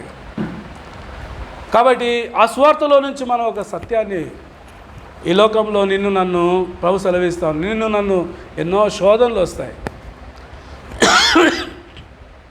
ఎన్నో పరీక్షలు వస్తాయి, ఎన్నో శ్రమలు వస్తాయి, ఎన్నో అవమానకరమైనటువంటి పరిస్థితులు వస్తాయి. శిస్తుడు నిన్ను శోధించేవాడిగా ఎంతగా నువ్వు విశ్వాసంలో బలపరచబడుతూ వచ్చిన. మత్తయి సువార్త 4వ అధ్యాయంలో నుంచి కొన్ని మాటలు పరిశుద్ధాత్ముడు జ్ఞాపకం చేస్తాం. యేసు ప్రభువును శోధించినటువంటి శోధనే నీ జీవితంలో, నా జీవితంలో రాజుగా, యాజకునిగా ఆయన ఈ లోకానికి వచ్చినాడు. యూదుల రాజు నీవేనా అని అంటే, అయ్యా నీవన్నట్టే వాళ్ళు అనుకుంటే హేళన చేస్తూ వచ్చినాడు. ఈ మనిషి ఎట్లే, ఈ లోకానికి నీవు నేను హేళనగా ఉంటున్నావు అనుకుంటారు ప్రజలు. ఎవరై పిచ్చోడు మాట్లాడుతున్నాడు, పిచ్చి మాటలు. కాదు కాదు, నిన్ను నన్ను ఆత్మచేత ముద్రించినాడు. నీవు ఆయన వానవు, నువ్వు నీ వానవు కాదు. ఇప్పుడు తలంపు ఏంటంటే ఆయన ఎదుర్కొన్నటువంటి, ఆయన వెళ్ళినటువంటి మార్గం, మన కొరకు నూతనంగా ప్రతిష్ఠించినటువంటి మార్గం, ఆయన కలవరి శిలువ ద్వారా, ఆ యొక్క నిబంధన రక్తము ద్వారా, ఆయన జీవము గల దేవుని సంఘంలో నిన్ను నన్ను ఆ యొక్క స్థానాన్ని ఉంచడం ద్వారా వాళ్ళతో మాట్లాడుతూ ఉన్నాడు. ఇప్పుడు ఆ సంఘంతో మాట్లాడుతాడు. తను ప్రేమించి ప్రాణం పెట్టి సంపాదించినాడే ఆ సంఘంతో మాట్లాడతాడు. నా బిడ్డ,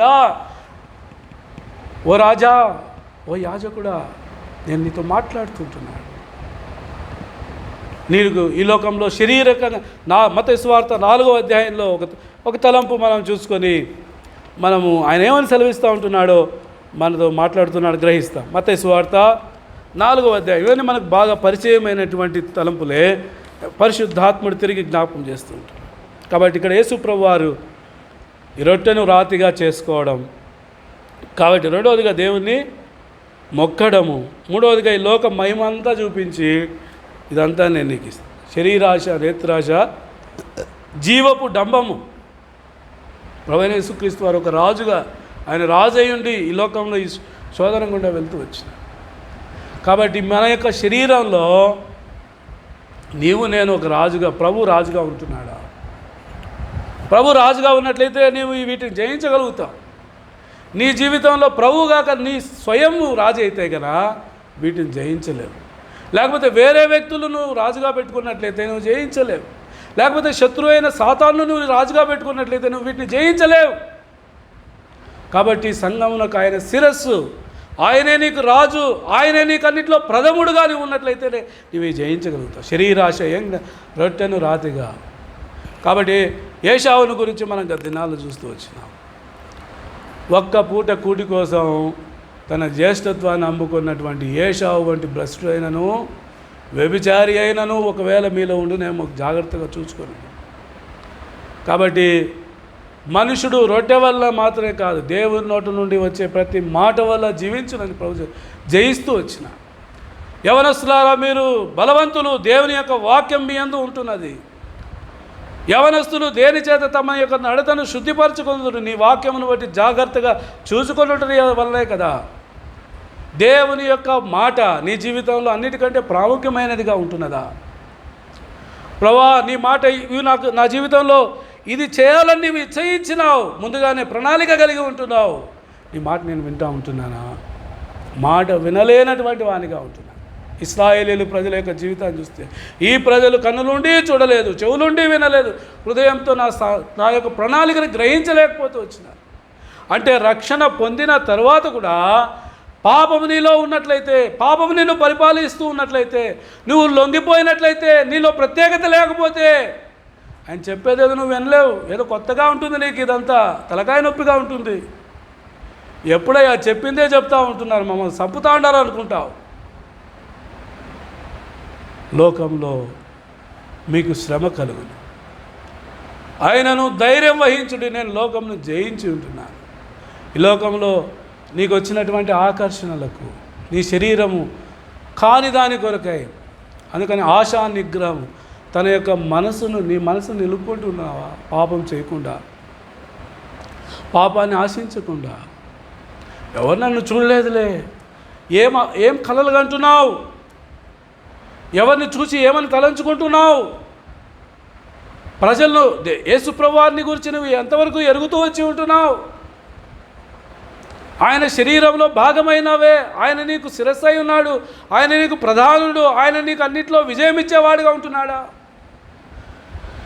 కాబట్టి మొట్టమొదటి తలంపు ఏంటంటే శరీరానికి లోబడుతుంటున్నావా? రెండవదిగా మనం చూస్తే కనుక ఆయనను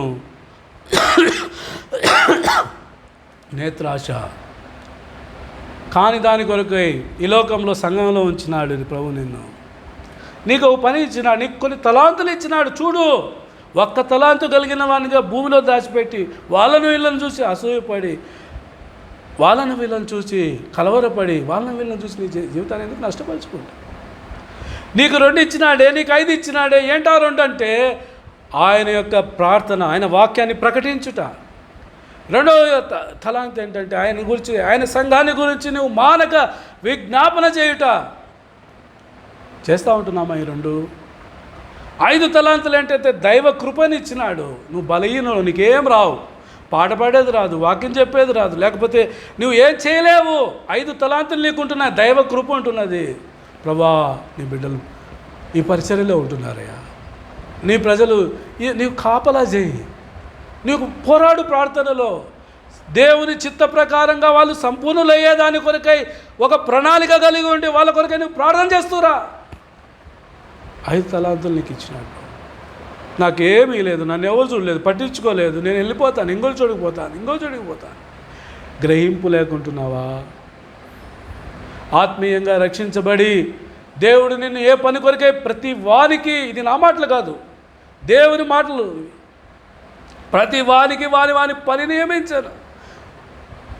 కాబట్టి 1 కొరింథీ పత్రిక 12వ అధ్యాయంలో పెద్దల హస్త నిక్షేపణ చేయగా నీలో ఉన్నటువంటి ప్రతి ఒక్కరి కృపావరం ఇచ్చినాడు. తిమోతికి చెప్తాడు, పెద్దలు నీకు తిమోతి పత్రికలో నీకు హస్త నిక్షేపణ చేయగా నీలో ఉన్నటువంటి కృపావరాన్ని, ఓ తిమోతి నువ్వు అలక్ష్య పెట్టద్దు. ఓ యవనస్తుడా, నిన్ను సంఘంలో ఉంచినాడంటే నీలో ఉన్నవాడు లోకంలో ఉన్నవానికంటే గొప్పవాడు. నీకు సకల బుద్ధి జ్ఞాన సకల ఐశ్వర్యాలు ఇచ్చినటువంటి దేవుడు. అందుకనే భక్సింగ్ గారు ఒక మాట చెప్తూ వచ్చినాడు, ఏంటంటే ప్రతి ఒక్కరు అవసరమైన వారు, ప్రతి ఒక్కరు అమూల్యమైన వారు, ప్రతి ఒక్కరికి పని ఉంటున్నది. ఎరిగినావా నువ్వు ఈ విషయాన్ని? ఎరిగి నువ్వు జీవిస్తూ ఉంటున్నావా? లేకపోతే అసూయతో, లేకపోతే కక్షతో, లేకపోతే నిరాశతో, లేకపోతే కాని దాన్ని పేరాశతో, లేకపోతే నాకేం లేదులే, నన్ను ఎవరు పట్టించుకోలేదులే. శత్రువు నీకు నిరుత్సాహం అనే ఆయుధాన్ని నీ మీద ఉపయోగించినాడు. ఇది నాన్ని పశ్చాత్తాపడుతురా. ప్రభా, నాకు 2 తలాంతులు ఇచ్చినావా, 5 తలాంతులు ఇచ్చినావా? ఈ తలాంతుల్లో నేను నమ్మకంగా ఉంటుంది. ప్రభు సెలవిస్తూ ఉంటున్నాడు, నీతో మాట్లాడుతూ ఉంటున్నా. మూడవదిగా లోక మహిమ గతించిపోయాయి. ప్రభు మనల్ని ఎందుకు ఏర్పాటు చేసుకున్నాడంటే, ఇశ్రాయేలు నీవు నా సేవకుడు, నేను నీలో మహిమ పొందుతాను. మనల్ని రోమీయులకు రాసిన పత్రిక 8వ అధ్యాయం 29-30 వచనాల్లో రాయబడుతూ ఉంటుంది. ఎందుకనగా తన కుమారుడు అనేక సహోదరుల్లో జ్యేష్ఠుడగునట్లు దేవుడెవరిని ముందుగా ఎరిగెనో వారిని పిలిచినాడు, నీతిమంతులుగా తీర్చినాడు, వాళ్ళని నిర్ణయించినాడు, నీతిమంతులుగా తీర్చినాడు, మహిమపరుస్తూ వచ్చి ఆయన యొక్క మహిమ నీకు ఇవ్వాలని.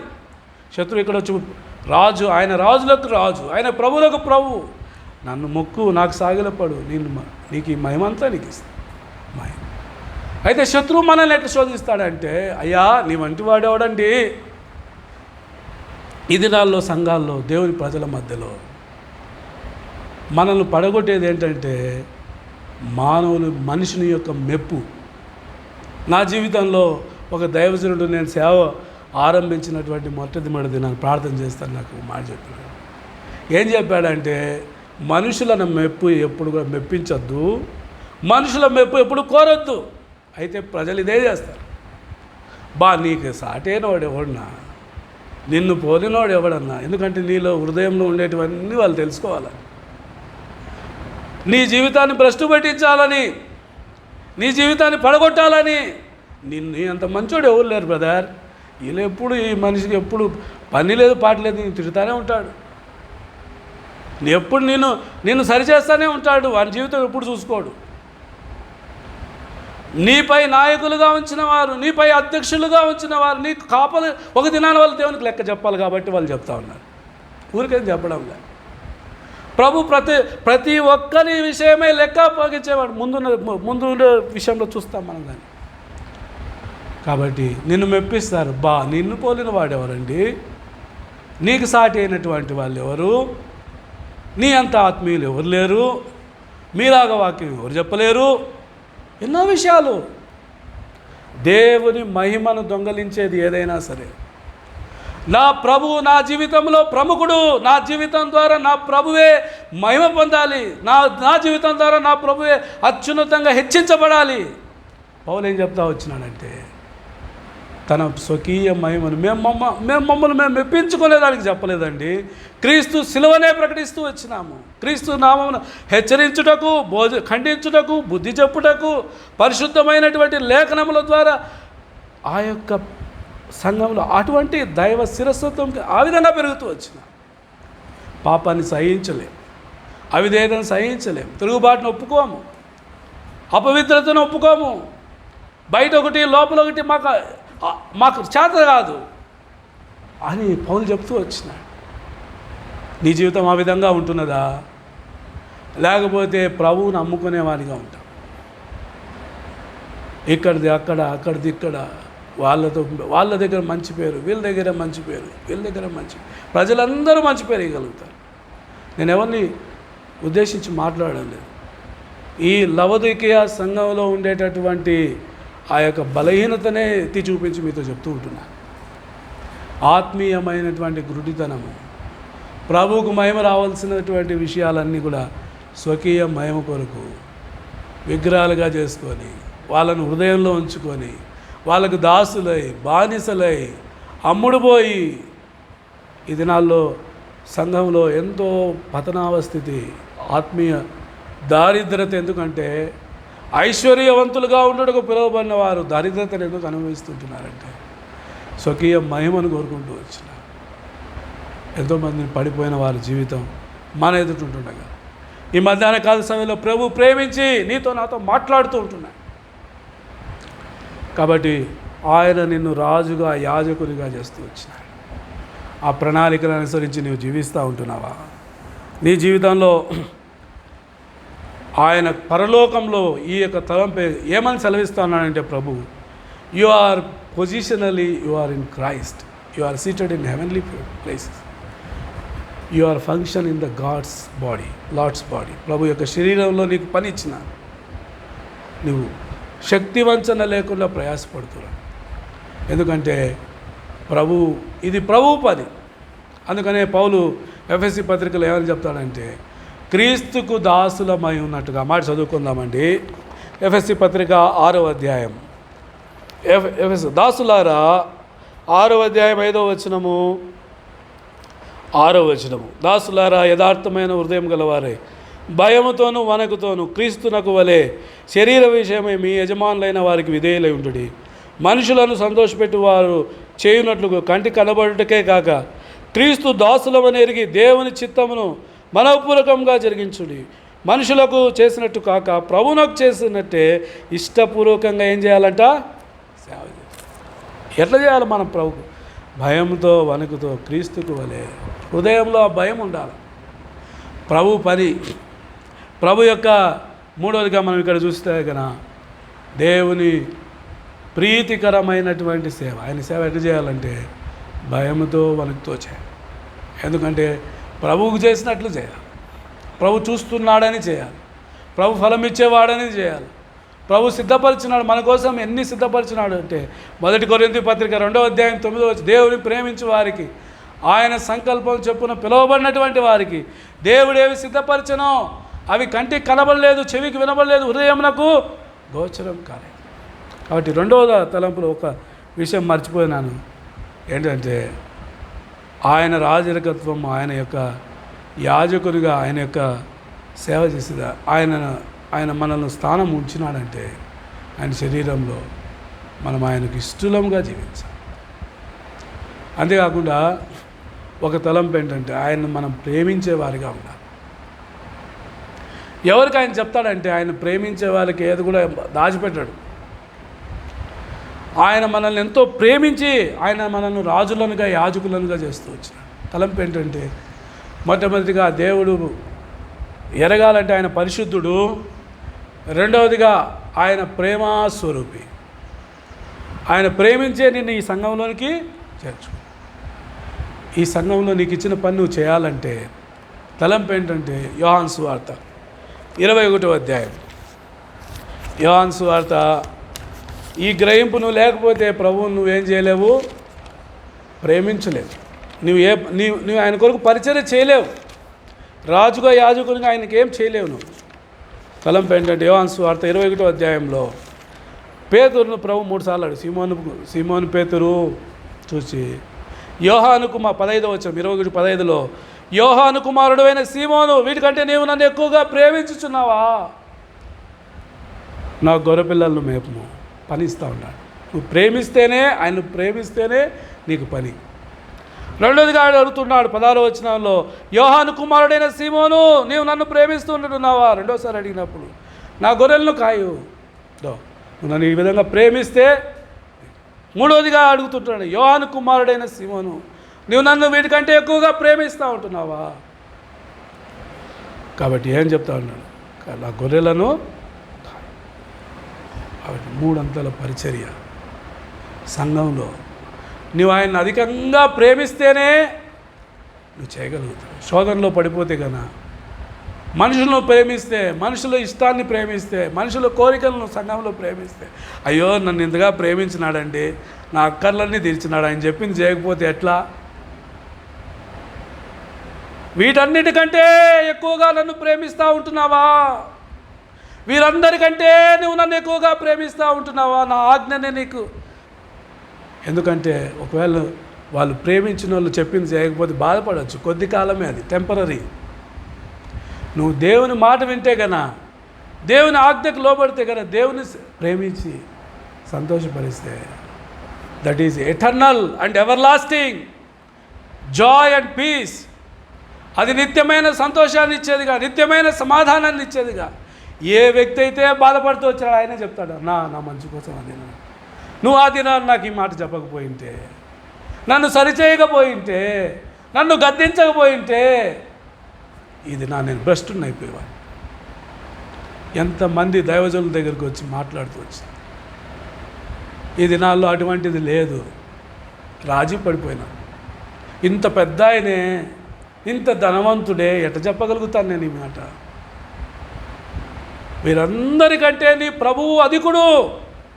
ఆయన సకల ఐశ్వర్యము కలిగిన వాడు, ఆయన జీవపు దాత, ఆయన సంపూర్ణ సిద్ధ పొందినటువంటి వాడు, ఆయన సమస్తమునకు ఆధారమై ఉంటున్నవాడు. ఆయనకువా వీళ్ళు ఎక్కువ? ఆత్మీయ నేత్రాలు గుడ్డిగా, దరిద్రునిగా నువ్వు ఉన్నట్లయితే నువ్వు తెలుసుకోలేవు. అందువల్లనే సమస్యలు, శత్రువు సులువుగా చిక్కులు పెట్టు పాపాలలోనికి తీసుకొచ్చి దినాల్లో దేవుని ప్రజల మధ్యలో పరిశుద్ధులుగా ఎదగకుండా ఆపు చేస్తూ ఉంటున్నాడు. అపవిత్రత, లోకము, మాలిన్యము వచ్చినదిగా ఉంటున్నది. మూడవదిగా మనం చూసినట్లయితే ప్రభువు దహించు అగ్ని అయి ఉంటున్నాడు. ఆయన రెండవదిగా ప్రేమస్వరూపి, మూడవదిగా ఆయన దహించు అగ్ని అయిన దేవుడు. ఆయనను సేవించుట కొరకై. యవనస్తుడా, నీ జీవితంలో ప్రభు నిన్ను ఎందుకు రక్షించినాడంటే ఆయనను సేవించేదాని కొరకు. కాబట్టి నువ్వు రక్షించిన మొదటి దినం నుంచే ఆ సేవ జీవితం ఆరంభమవుతుంది. కాబట్టి యెహోషువ కాలేబులు ఎట్లా సేవించినారంట? నిండు మనసుతో. ఎవరు లేరు వాళ్ళ హృదయంలో, దేవుడే. నీ దాసుడు ఆలకించుచున్నాడు, ఆజ్ఞేయము, నువ్వు ఏం చెప్తావు అది చేస్తా. నీ హృదయం ఒకవేళ అట్లా ఉన్నట్లయితే గన ఆయన ఎట్లా సేవించాలంట? వినయ భయభక్తులతో దేవునికి ప్రీతికరమైనటువంటి సేవను చేయదు. ఎట్లా సేవించాలా? దహించు అగ్ని. కాబట్టి డివైన్ ఆర్డర్, దైవ క్రమం ఉంటున్నది. ఎట్లంటే అట్లా కాదు సేవ చేసేది. అరవింద్ అంకులు ఒక ఉదాహరణ, సేవ కంటే ఈ దినాల్లో సేవకులు ఎట్లా వచ్చినారంటే ఆ పడకలో ప్రార్థన చేసుకుంటారంటే, ఏమని ప్రార్థన చేసుకుంటారంటే, ప్రభువా నన్ను ఈ యొక్క కిడ్నీ నుంచి బాగు చేస్తే నేను నీ సేవ చేస్తాను. ఎవరు పిలిచినారు వాళ్ళని సేవకి? అట్లనే నువ్వు ఆ యొక్క పడకలోనే ఒకవేళ ఇట్లా ఆలోచన కలిగింది, నేను ఈ జిల్లా కలెక్టర్ కావాలనుకుంటే అయిపోతావు నువ్వు కలెక్టరు? కాలేవు నువ్వు కలెక్టర్. అయితే సేవకుని అయితే అయిపోతావు. అట్లా వచ్చినారు చాలామంది. పిలుపు లేక వచ్చినటువంటి సేవకులు ఉంటున్నారు. సంపూర్ణ సేవకుల కొరకే నేను చెప్తున్నా మాటలు. రాత్రి పనుకొని ఉండే కాల్లో నేను సేవకు పోతానని పిలిస్తే కాదు. వాక్యం ఉంది, సంకల్పం ఉంది, ప్రణాళిక ఉంది, క్రయం ఉంటున్నది, ఒక ఉద్దేశం ఉంటున్నది. అది ఎరగకుండా నువ్వు సేవకు వచ్చినట్లయితే ఏం చేయలేవు. వారి కడిపే వారి దేవుడు. వారి యొక్క తమ ఇష్టాలు, తమ కోరికలు నెరవేర్చుకునే దానికి వచ్చినారు. కాబట్టి తలంపు దేవుని యొక్క మాటను బట్టి దహించు అగ్నిని సేవించే వాళ్ళు ఎటువంటి వాళ్ళు ఉండాలంటే సంపూర్ణమైనటువంటి రక్షణ విషయంలో ఎదిగినటువంటి వారై, దేవుని యొక్క వాక్యాన్ని, ఆ దేవుని పరిశుద్ధతను సన్మానించినటువంటి వారై, దేవుని అధికంగా ప్రథమ స్థానంగా ప్రేమించినటువంటి వారై ఉన్నట్లయితేనే ప్రీతికరమైన సేవ చేయగలుగుతాం. లేకపోతే కనుక ఆయన దైవ క్రమం ఉంది. కాబట్టి తలంపు ఏంటంటే సేవకులు ఉంటున్నారు, పెద్దలు ఉంటున్నారు, పరిచారకులు ఉంటున్నారు. నీవు దాసునిగా, దీనునిగా సేవ చేయి. ఆయన యొక్క చొప్పున నువ్వు లోబడి చేయి. ఒకసారి మూర్ఖులైనటువంటి మీ యజమానులు ఉంటారు. కాబట్టి మనకు ఎటువంటి వాళ్ళకు ఎందుకంటే మనల్ని దేవుడు ఒక మార్గంలో తీసుకెళ్తూ ఉంటున్నాడంటే శ్రమగుండా, నిందగుండా, అవమానకరమైనటువంటి వాటి ఒకానొక దినాన తన సింహాసనం మీద తీసుకొచ్చేదానికి. ఈ సంగతి మనం గ్రహించాలి. షడ్రక్, మేషక్, అబేద్నగోలు, డానియేలు వాళ్ళ యొక్క జీవితాన్ని మనం చూసినట్లయితే కనుక యోసేపు. కాబట్టి వాళ్ళ జీవితాలు ఎట్లంటే they are very faithful unto the Lord. వారి జీవితంలో నమ్మకంగా జీవిస్తూ వచ్చినారు. ఎందుకంటే వాళ్ళ జీవితంలో ఏముంది? దైవ భయం ఉంది. ఎవరు చూస్తాడారు నన్ను? దేవుడు చూస్తాను. ఎవడు చూస్తానంటే ఎవడు చూడలేదులే. ఏమో మా ఇంట్లో కథ ఏంటంటే మొత్తం చెప్పేదన్నమాట. పలానోడు ఇట్లా, పలానోడు అట్లా, 8 గంటలకు లేస్తాడు, 8 గంటలకు తింటాడు, లేచిన చోట దుప్పటి ఎత్తి పెట్టాడు, ఇవన్నీ కూడా అన్నీ చెప్పేస్తారు. ఏమన్నా చిన్న పిల్లలకి చాక్లెట్ ఇస్తే వాళ్ళ ఇంట్లో కథ అంతా చెప్తాడంట. కొంతమందికి ఏం పని ఉండదు అన్నమాట. ఏం పని ఉండదు. ఈ ఇంట్లో వాళ్ళ ఇంట్లో ఏం జరుగుతుంది ఇదే కనుక్కోవడం 24 గంటలు. కొన్నిసార్లు మాట్లాడలేకపోతే వాట్సాప్లో కూడా ఇదే పని.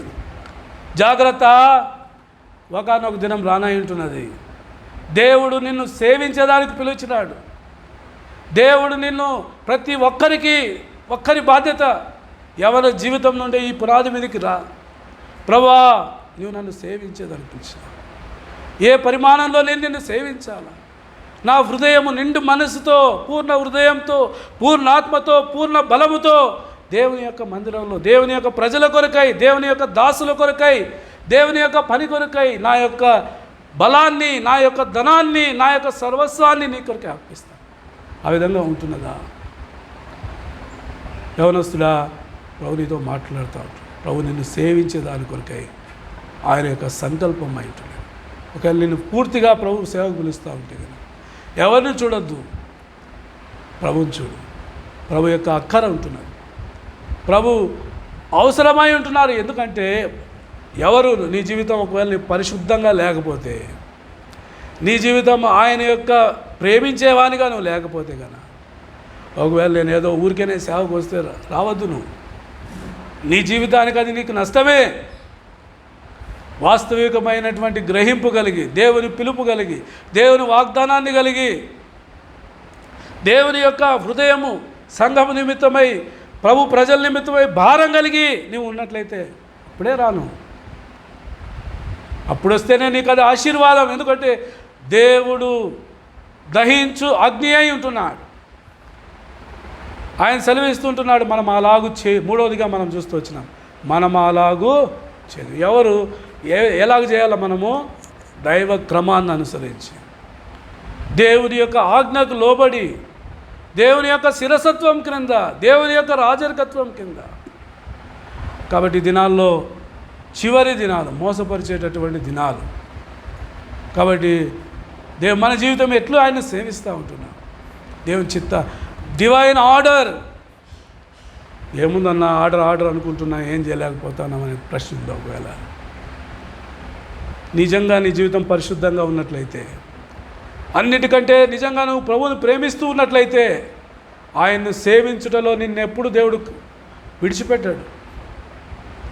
నీకు ఇచ్చిన బాధ్యత, నీ ద్వారా నీతో ప్రణాళిక రోజు మాట్లాడుతూ ఉంటాడు. గడియ గడియ, నిమిషము నీ హృదయంలో ఆ యొక్క మంట మండుతూనే ఉంటుంది. ఒకవేళ నీ మంట లేదా, ఆరిపోయి ఉంటున్నావా? ఏదో ఫిజికల్గా నేను ఏదో చేయాలి, ఎమోషనల్గా ఏదో చేయాలి కాదు. ఒక రోజుతో వచ్చేది కాదు. ఆయన వాక్యం అనే విత్తనం వేసిన నాటి నుంచి నిన్న ఒక ప్రణాళికతో. కాబట్టి దేవుడు తలంపు ఏంటంటే, దేవుడు ఏర్పాటు చేసుకున్నాడు, పిలిచినాడు. దేవుడు ఏం చేస్తాడు? మూడోది సిద్ధపరుస్తాడు. You are preparing for the greater ministry. గొప్ప సేవ చేసే దాని కొరకే నిన్ను సిద్ధపరుస్తా. దాగి ఉండు, ప్రభు హస్తాల క్రింద ఉండు, ప్రభు సెలవిచ్చినంత వరకు సిద్ధపడి ఉండు. అంతేగాని వేరే మార్గం వద్దు, వేరే తలంపులు వద్దు, వేరే ఆలోచనలు వద్దు. దుఃఖపడద్దు, నిరాశ చెందొద్దు, అవిధేయ చూపించద్దు, తిరుగుబాటు చేయొద్దు. నీకంటూ ఒక స్థానం ఉంటున్నది. నువ్వు లేకుండా లెక్క పూర్తి కాదు. నీ పని కాకుండా, నీకు ఇచ్చిన పని పూర్తి చేయకుండా ప్రభు యొక్క పని సంపూర్తి కాదు. గ్రహించి ఈ విషయాన్ని. అందుకనే ఈ దినాన్ని ప్రభు నీతో మాట్లాడుతుంటున్నాడు. ఆయన దైవ క్రమాన్ని అనుసరించి చేసేవారిగా ఉంటున్నామా దేవుని పనిని? ఆ విధంగా చేస్తే కన్నా మన జీవితంలో గొప్ప ఫలితాన్ని మనం చూస్తాం. దైవజనుడు భగత్ సింగ్ గారి జీవితంలో ఒక మాట చెప్పి నేను ముగించాలని ఇష్టపడుతుంటున్నాను. ఏంటంటే, తను సువార్త చెప్తుంటే ఆ దినాల్లో దేవుడు ద్వారాన్ని తెరుస్తూ వచ్చినాడు. తెరిచినప్పుడు ఒక వ్యక్తి ప్రశ్నిస్తూ వచ్చినాడు. క్రైస్తవులలో ఒక పరిశుద్ధిని, క్రీస్తుని పోలినటువంటి వ్యక్తిని నేను చూసినట్లయితే నేను కూడా ప్రభువు వలె ప్రభువుని అంగీకరిస్తానని సవాలు ఇస్తూ వచ్చినాడు. ఎందుకంటే ఆ దినాల్లో పేరుకు మాత్రమే, కాబట్టి పరిశుద్ధత లేనటువంటి దినాలు. ఒక్క పరిశుద్ధుడు. ఈ యొక్క ప్రశ్న, ఈ సవాలు ఆ దైవజనుడు ఆ దినాన తన హృదయంలో గొప్పగా తీసుకుంటూ వచ్చింది. ప్రభువా, ఆ పరిశుద్ధమైన జీవితం నేను జీవిస్తాను, నీ కొరకే రోషంగా నేను జీవిస్తాను, క్రీస్తు వలె నేను జీవిస్తాను. ఆ ఒక్క పరిశుద్ధత కొరకై తీర్మానము అనేక లక్షల మంది రక్షణ కొరకై కారణమవుతూ వచ్చింది. రెండోదిగా ఆయన చూస్తే కానీ ఆయన జీవితంలో దేవుని ప్రేమించారు. ప్రభా, ఈ లోకంలో నేను ఎవరిని, నిన్నే నా సర్వంగా ఉంచుకుంటూ వస్తాను. ఆయన్ను సేవించడంలో దైవ క్రమాన్ని అనుసరించి దేవుడు చెప్పినది యావత్తు, ఆయన చెప్పకపోతే ఏది కూడా చేసేవాడు. ఆ ఒక్క వ్యక్తి జీవితంలో ఈ మూడు విషయాలు మనం చూడగలుగుతాం. ఆ ఒక్క దైవజనుని జీవితం నీకు నాకు సవాలుగా ఉంటుంది. రక్షించబడినా దేవుని యొక్క ఇంట్లో ఉంటున్నాము, ఎన్నో సంవత్సరాలు అయింది. యవనస్తుడు కానీ జీవితంలో ఎంతవరకు ఈ యొక్క తిరుగుబాటు, ఎంతవరకు నిష్ఫలమైనటువంటి జీవితం, ఎంతవరకు ఆత్మీయంగా గుడ్డివానిగా ఉంటూ వస్తావు. ఈ మాట చదువుదామండి. ప్రకటన గ్రంథము 3వ అధ్యాయంలో ఈ మాటలు ఈ దినాల్లో వాస్తవికమైనటువంటి మాటలు. చల్లగానైనా వెచ్చగానైనా లేకనెంతవరకు ఉంటావు? నులివెచ్చని స్థితిలో ఎంతవరకు ఉంటావు? దిక్కుమాలిన వానిగా, దరిద్రునిగా, గుడ్డివానిగా, దిగంబరిగా ఎంతవరకు ఉంటావు? ఎరుగక ఇంకా ఎంతకాలం జీవిస్తావు? పశ్చాత్తాపడు. ఇది నానే ప్రభు మాట్లాడుతూ ఉంటున్నాడు. నీ పాపముల నిమిత్తమై నీ యథార్థమైన హృదయంతో ప్రభువా నేను పశ్చాత్తాపడతాను. ఈ గడియ మాత్రమే కాదు, కొంతమంది దైవజనులు వాళ్ళ జీవితంలో రాత్రంతా కొన్ని రాత్రులు పశ్చాత్తాపడుతూ వచ్చినారు. ప్రభువా నన్ను రక్షించు, ప్రభువా నన్ను క్షమించు క్షమించు క్షమించు. ఈ అభ్యాసం నీకుంటున్నదా? ఒక రాత్రంతా ప్రభు దగ్గర క్షమాపణ పెడుతూ వచ్చినావా? నీ జీవితం అంతా ఒక మొత్తం 20 సంవత్సరాలు 15 సంవత్సరాలు 10 సంవత్సరాలు పెట్టుకొని కన్నీరు కారుస్తూ వచ్చినావా? అప్పగించుకుంటూ వచ్చినావా? ప్రభువా నూతనపరచు, సంవత్సరాలు జరిగిపోతూ ఉంటున్నాయి, నూతనపరచు అని ప్రార్థన చేస్తూ వచ్చినావా? యవనస్తుడా, దేవుడు నీతో మాట్లాడుతూ ఉంటున్నాడు. ఒక తీర్మానంతో ఎక్కడికి వెళ్ళి ఆ దినాన ఒక దైవజనుని యొక్క తీర్మానం, ఈ దినాన ప్రభు అనేక కార్యాలు, ఈ దినాల్లో ముందున్నటువంటి దినాల్లో దేవుని ప్రణాళిక, ప్రభు రాకడ ఎంతవరకు ఉందో తెలియదు. ప్రభు అవసరం కలిగిన వాడే నీతో మాట్లాడుతుంటున్నాడు. దేవుడు దహించు అగ్ని, దేవుడు ప్రేమస్వరూపి సెలవిస్తూ ఉంటున్నాడు ఆయన సంఘముతో. దేవుడు దహించు అగ్ని అయి ఉంటున్నాడు, ఆయన సంఘములతో ఆత్మ ద్వారా ప్రకటిస్తూ ఉంటున్నాడు. కాబట్టి ఇక్కడ 3వ ప్రకటన గ్రంథంలో ఏమని రాయబడతా ఉందంటే, పశ్చాత్తాపడు, మారు మనసు పొందు, లేకపోతే నేను ఉమ్మివేస్తాను, లేకపోతే విడిచిపెట్టబడతావు. ఎవడైనా నువ్వు నా స్వరం విని తలుపు తీసిన ఎడలా, ఈ దినాన్ని నువ్వు స్వరం విని ప్రభా పాపి నేను నన్ను కరుణించు, నిన్ను ప్రేమించట్లో తప్పిపోయినానయ్యా, నీ పరిశుద్ధమైన జీవితంలో తప్పిపోయినానయ్యా ప్రభా, నేను అమ్ముకుంటూ వచ్చినాను, మీకు క్రీస్తుకు వలె మిమ్మల్ని సేవించలేకపోతూ వచ్చినాను. ఇది నా దౌర్భాగ్యకరమైన స్థితి, ఇది నా యొక్క ఆత్మీయమైన గురుడితనము, ఇది నా దిక్కుమాలినటువంటి స్థితి. నేను నువ్వు పడి ఉండుట స్థితిలో చూచి నువ్వు ఇంకా విడిచిపెట్టలేదు. నీ ప్రేమాస్వరం వినిపిస్తుంది. పశ్చాత్తాపంతో నీ దగ్గరికి వస్తా ఉన్నాను. ప్రభు దగ్గరికి వచ్చినట్లయితే దేవుడు సెలవిచ్చిన ఎడలా మనం అలాగూ చేయదు. ఈ వాగ్దానం నీ జీవితంలో వాస్తవికమైనదిగా ప్రభు చేయాలని ఇష్టపడుతున్నాను. ఒక తీర్మానంతో వెళ్ళు, ఒక హృదయ భారంతో వెళ్ళు. రాత్రి పనుకునే ముందు పడకలో ప్రభు నీ హృదయాన్ని శోధించుకుంటున్నాడు. ప్రభు ఈ మాటలు గురించి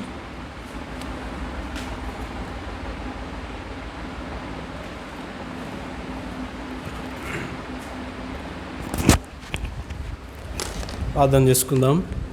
ఈ సమయంలో ప్రత్యేకించి దేవుడు మనతో ఏదైతే మాట్లాడుతూ వచ్చినాడో తన వాక్యం ద్వారా దేవుడు తన దాసుని సిలువ చాటును మరుగుపరుచుకొని అనేకమైన విషయాలు మరి నాతో మనందరితో ఎంతో స్పష్టముగా మరి మాట్లాడుతూ వచ్చినాడు.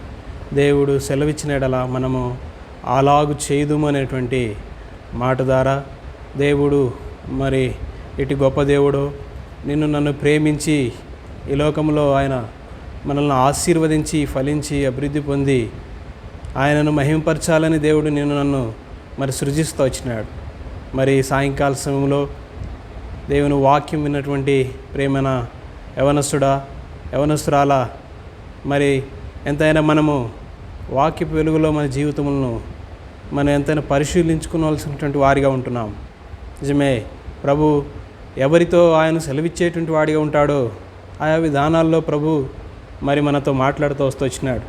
నిజముగా పరిశుద్ధమైనటువంటి జీవితం, పరిశుద్ధులైనటువంటి వారికి తన సంకల్పములను తన ప్రణాళికలను బయలుపరిచేటువంటి వాడిగా ఉంటాడని మరి దేవుడు మనతో మాట్లాడుతూ వచ్చినాడు. నిజంగా మన జీవితాలు ఎట్లున్నాయో ఒకసారి మౌనంగా ఒక నిమిషం పాటు మన హృదయాల్ని మనం చూచుకుందాం. నిజమే, పరిశుద్ధంగా ఉంటున్నామా, లేకపోతే లోకంలో పాపంలో లోకంలో ఉన్నటువంటి శరీరమునకు లోకమునకు శరీరాశ నేత్రాశ మరి వీటికి మనం లొంగిపోతూ ఉంటున్నామా? మరి మన జీవితాలను ఒకసారి చూసుకొని ప్రభువుకు అప్పగించుకుంటే ఆయన నీడలో ఉన్నటువంటి ప్రణాళిక సంకల్పం ఏమాత్రం మారదని తను సెలవిస్తూ వచ్చినాడు. అట్లు మన జీవితాల్లో ఒక తీర్మానం చేసుకుంటూ వచ్చినాం. అంతేకాకుండా ప్రభు తన ఉన్నతమైనటువంటి సేవ కొరకే తన దాసుని మనుగుపరుచుకొని ఆత్మ ద్వారా తను కొన్ని మాటలు మాట్లాడుతూ వచ్చినాడు. దేవుని సేవ దైవికమైనటువంటి ప్రణాళికలో దైవికమైనటువంటి క్రమంలో అది జరిగించాలని మానవుని ఇచ్చను బట్టి మానవుని ఆశ కోరికను బట్టి కాదు, కానీ దేవుని సంకల్పం బట్టి జరిగించబడాలని మరి దేవుడు కోరుతూ ఉంటున్నాడు. మరి ఈ విషయంలో నువ్వు నేను ఎలాగుంటున్నాం? ఒకసారి మన జీవితాలను పరిశీలించుకుందాం. ఒకవేళ ప్రభు తన ఉన్నతమైనటువంటి సేవ కొరకే నేను పిలిచి ఉంటే ఒకసారి దేవుని వాగ్దానం ద్వారా, వాక్యం ద్వారా నువ్వు నిశ్చయపరచుకొని సంపూర్ణంగా ఈ సాయంకాల సమయంలో దేవుని యొక్క ఉన్నతమైనటువంటి సేవ కొరకే నువ్వు సమర్పించుకోవాలని ప్రభువు నామమును బట్టి మేము నిన్ను బ్రతిమాలుచుంటా ఉంటున్నాం. అట్లు ప్రభు జ్ఞాపకం చేసుకోండి.